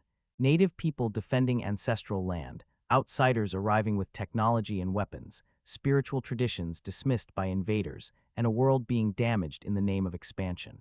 The film even visually echoes old Western ideas, with the Na'vi framed almost like a futuristic indigenous tribe pushed aside by a force that sees them as obstacles. Some viewers find that powerful, others find it too obvious. Both reactions make sense. Avatar's colonial allegory works emotionally because the film makes Pandora feel alive before it is threatened. But it can also feel simplified because the movie draws the conflict in very broad lines. The Na'vi are noble, spiritual, and connected to nature. The invaders are greedy, aggressive, and impatient. There is not much gray area. Still, even if the storytelling is broad, the basic idea has weight. The film is asking us to look at what happens when a culture is judged only by people who have no interest in understanding it. Jake's journey matters because he begins as part of the invading system. He is sent to observe, report, and help make removal easier. But once he actually lives among the Na'vi, the mission starts to fall apart. Not because of a grand political speech, because he begins seeing them as people. That shift is simple, but it is important. Colonial thinking depends on distance. It depends on turning people into categories. Natives, hostiles, obstacles, assets, problems. Jake's time with the Na'vi breaks that distance. He learns their rituals, their language, their relationship with the land, and slowly the official version of the mission starts feeling false. The film's strongest point is that culture is not treated as decoration.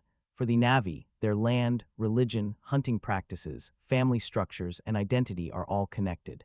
So when the humans threaten one part of that world, they threaten all of it. They are not just destroying trees, they are destroying memory. They are not just moving people. They are trying to cut a culture away from the place that gives it meaning. That is why the destruction scenes hit harder than ordinary action spectacle. The violence is not only physical, it is cultural, it is spiritual, it is historical. And yes, Avatar could have used more complexity.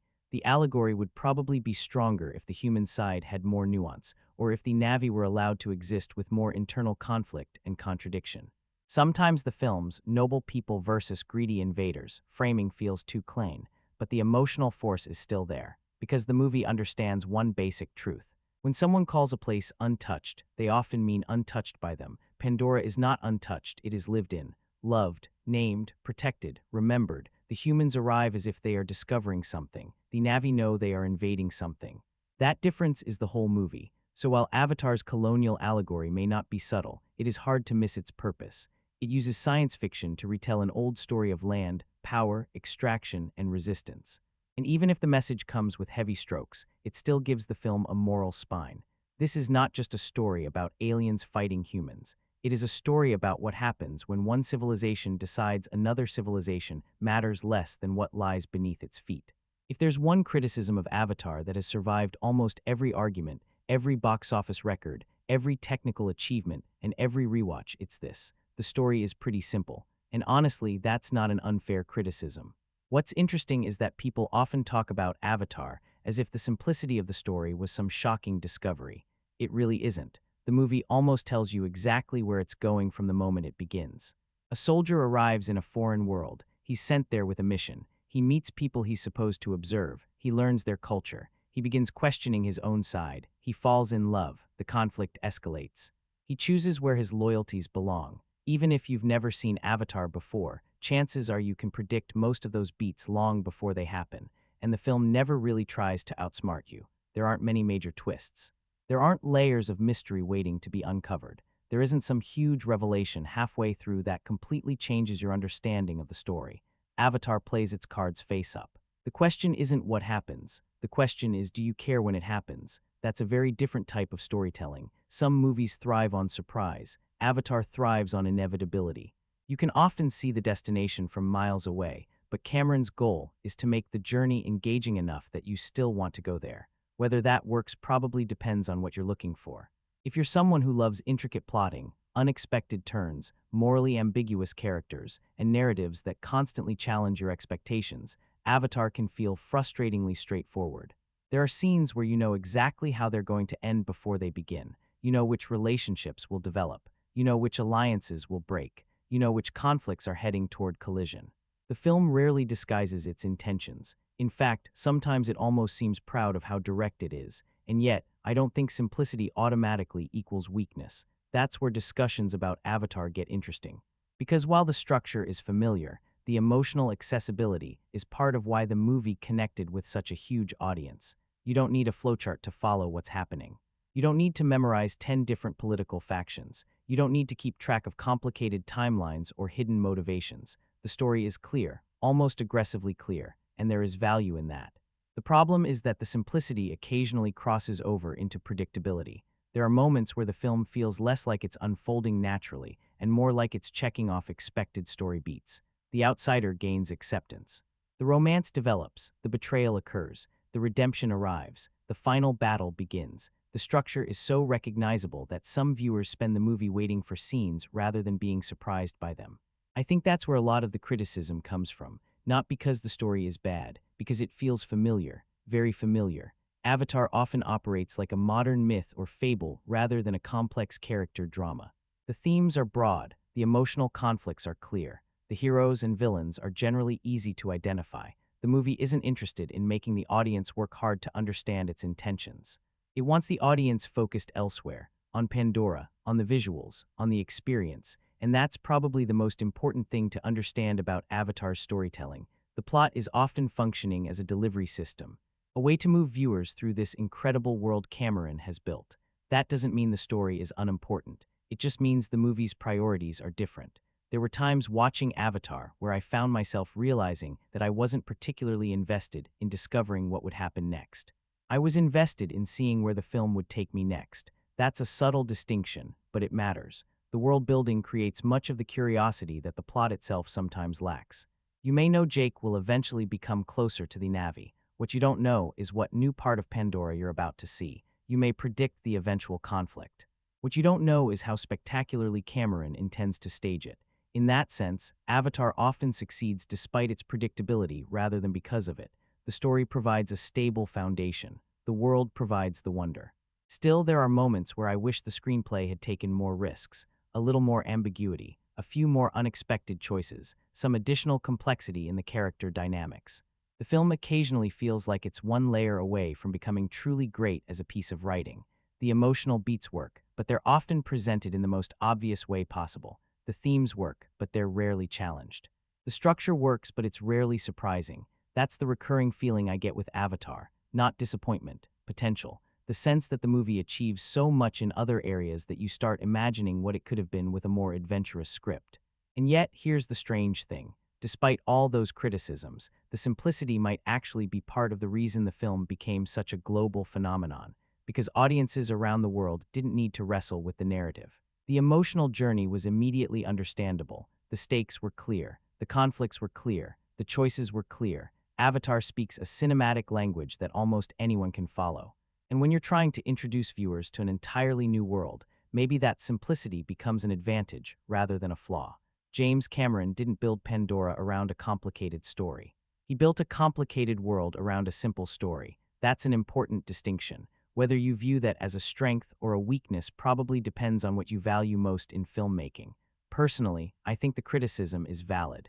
Avatar's structure is predictable, its story is familiar, its narrative rarely surprises, but I also think those things explain why the movie reached such a massive audience. The story isn't trying to challenge you. It's trying to guide you through Pandora, guide you through Jake's transformation, guide you toward an emotional payoff that you can see coming long before it arrives. Sometimes that approach feels too safe. Sometimes it feels exactly right. Either way, it's impossible to talk about Avatar without acknowledging it. For all its innovation, all its technological breakthroughs, and all its visual ambition, the movie's foundation is surprisingly simple. And maybe that's the biggest contradiction at the center of Avatar. One of the most technically ambitious films ever made is built on one of the most straightforward stories imaginable. Whether that's a flaw or part of its genius is a debate that still hasn't ended.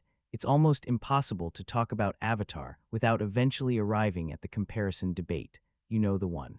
Someone says they love the movie, and within about 30 seconds somebody else responds with, "Yeah, but it's just dances with wolves in space." And honestly, that's probably the most famous criticism Avatar has ever received. The funny thing is that it doesn't stop there. Depending on who you ask, Avatar is also Pocahontas with aliens, or Fern Gully with a bigger budget, or The Last Samurai on another planet. I've even heard people compare pieces of it to The Matrix and Battle for Terra. At some point, it starts sounding less like one movie and more like an entire collection of other movies stitched together. What's interesting is that none of these comparisons came out of nowhere. You can absolutely see why people make them. The basic structure of Avatar is familiar. An outsider enters a new culture. He arrives with loyalties to one side, but gradually learns to respect and eventually embrace the people he was originally sent to observe. He falls in love. His perspective changes. A conflict emerges between the world he came from and the world he has grown to care about. If that sounds familiar, it's because we've seen variations of it before, many times, and Avatar doesn't exactly hide those similarities. In fact, the more you think about it, the easier they become to spot. The Dances with Wolves comparison is probably the most obvious one. Both stories follow a protagonist who begins as part of an invading or expanding force, gradually forms relationships with a native culture, and eventually finds himself emotionally aligned with the people he was supposed to stand apart from. It's not a one-to-one match, but the skeleton is there. The Pocahontas comparison comes from a similar place. The outsider, the cultural divide, the growing relationship, the conflict between expansion and preservation. Again, the details are different, but people aren't imagining the resemblance. Then there's Fern Gully, which is honestly one of the more interesting comparisons because it focuses less on the romance and more on the environmental themes. A natural world threatened by exploitation, powerful forces treating nature as a resource, indigenous characters trying to protect their home from destruction. You can see the overlap. Whether that overlap bothers you is another question entirely. The Last Samurai comparison works for a slightly different reason. It's not really about the plot specifics, it's about the emotional arc. A character enters an unfamiliar culture, initially stands outside it, gradually learns from it, and ultimately finds meaning within it. Again, familiar territory. And then there are the comparisons that focus more on the science fiction side. Some viewers saw traces of the Matrix in the idea of existing through an alternate body and navigating two different realities. Others pointed toward Battle for Terra because of certain similarities in the broader conflict between technologically advanced humans and alien inhabitants. What's fascinating is that all of these comparisons are technically valid to some degree. The bigger question is whether they actually hurt the movie. That's where opinions start splitting apart. For some people, recognizing these influences immediately weakens Avatar. The moment they identify a familiar story structure, they begin seeing the entire film as derivative. Every scene becomes a reminder of another movie they've already watched. I understand that reaction, especially if you're someone who values originality above almost everything else. But I also think it oversimplifies what Avatar is doing. Because here's the thing, most stories aren't built from entirely new ideas. They're built from familiar ideas presented in different ways. The real question isn't whether Avatar borrows elements from earlier stories. It obviously does. The question is whether it does enough with those elements to create its own identity. Personally, I think it does, not through the plot. The plot is where the comparisons are strongest. It does it through the experience. Nobody leaves Avatar talking about how innovative the basic story structure was. That's never been the film's selling point. What people remember is Pandora. The visual immersion, the scale, the technology, the sense of entering another world. That's where Avatar separates itself from the movies it's constantly compared to. You can argue that the skeleton resembles Dances with Wolves. You can argue that the environmental themes resemble Fern Gully. You can point to Pocahontas, The Last Samurai, Battle for Terra, or half a dozen other films. What you can't really point to is another movie that delivers those ideas in quite the same way Avatar does. There aren't many moments where the audience is forced to wrestle with ambiguity. The storytelling is designed for accessibility rather than complexity, and for some viewers, that's perfectly fine. For others, it's the movie's biggest weakness. I've always found it fascinating that Avatar's greatest strength and greatest criticism are connected to the same thing. Cameron focused so much energy on creating Pandora that everything else had to support that mission. The story serves the world, the characters serve the world, the technology serves the world, everything points back toward immersion. And because of that, the screenplay sometimes feels less ambitious than the filmmaking surrounding it. It's almost like watching a revolutionary piece of architecture built around a very traditional floor plan. The structure works, it functions.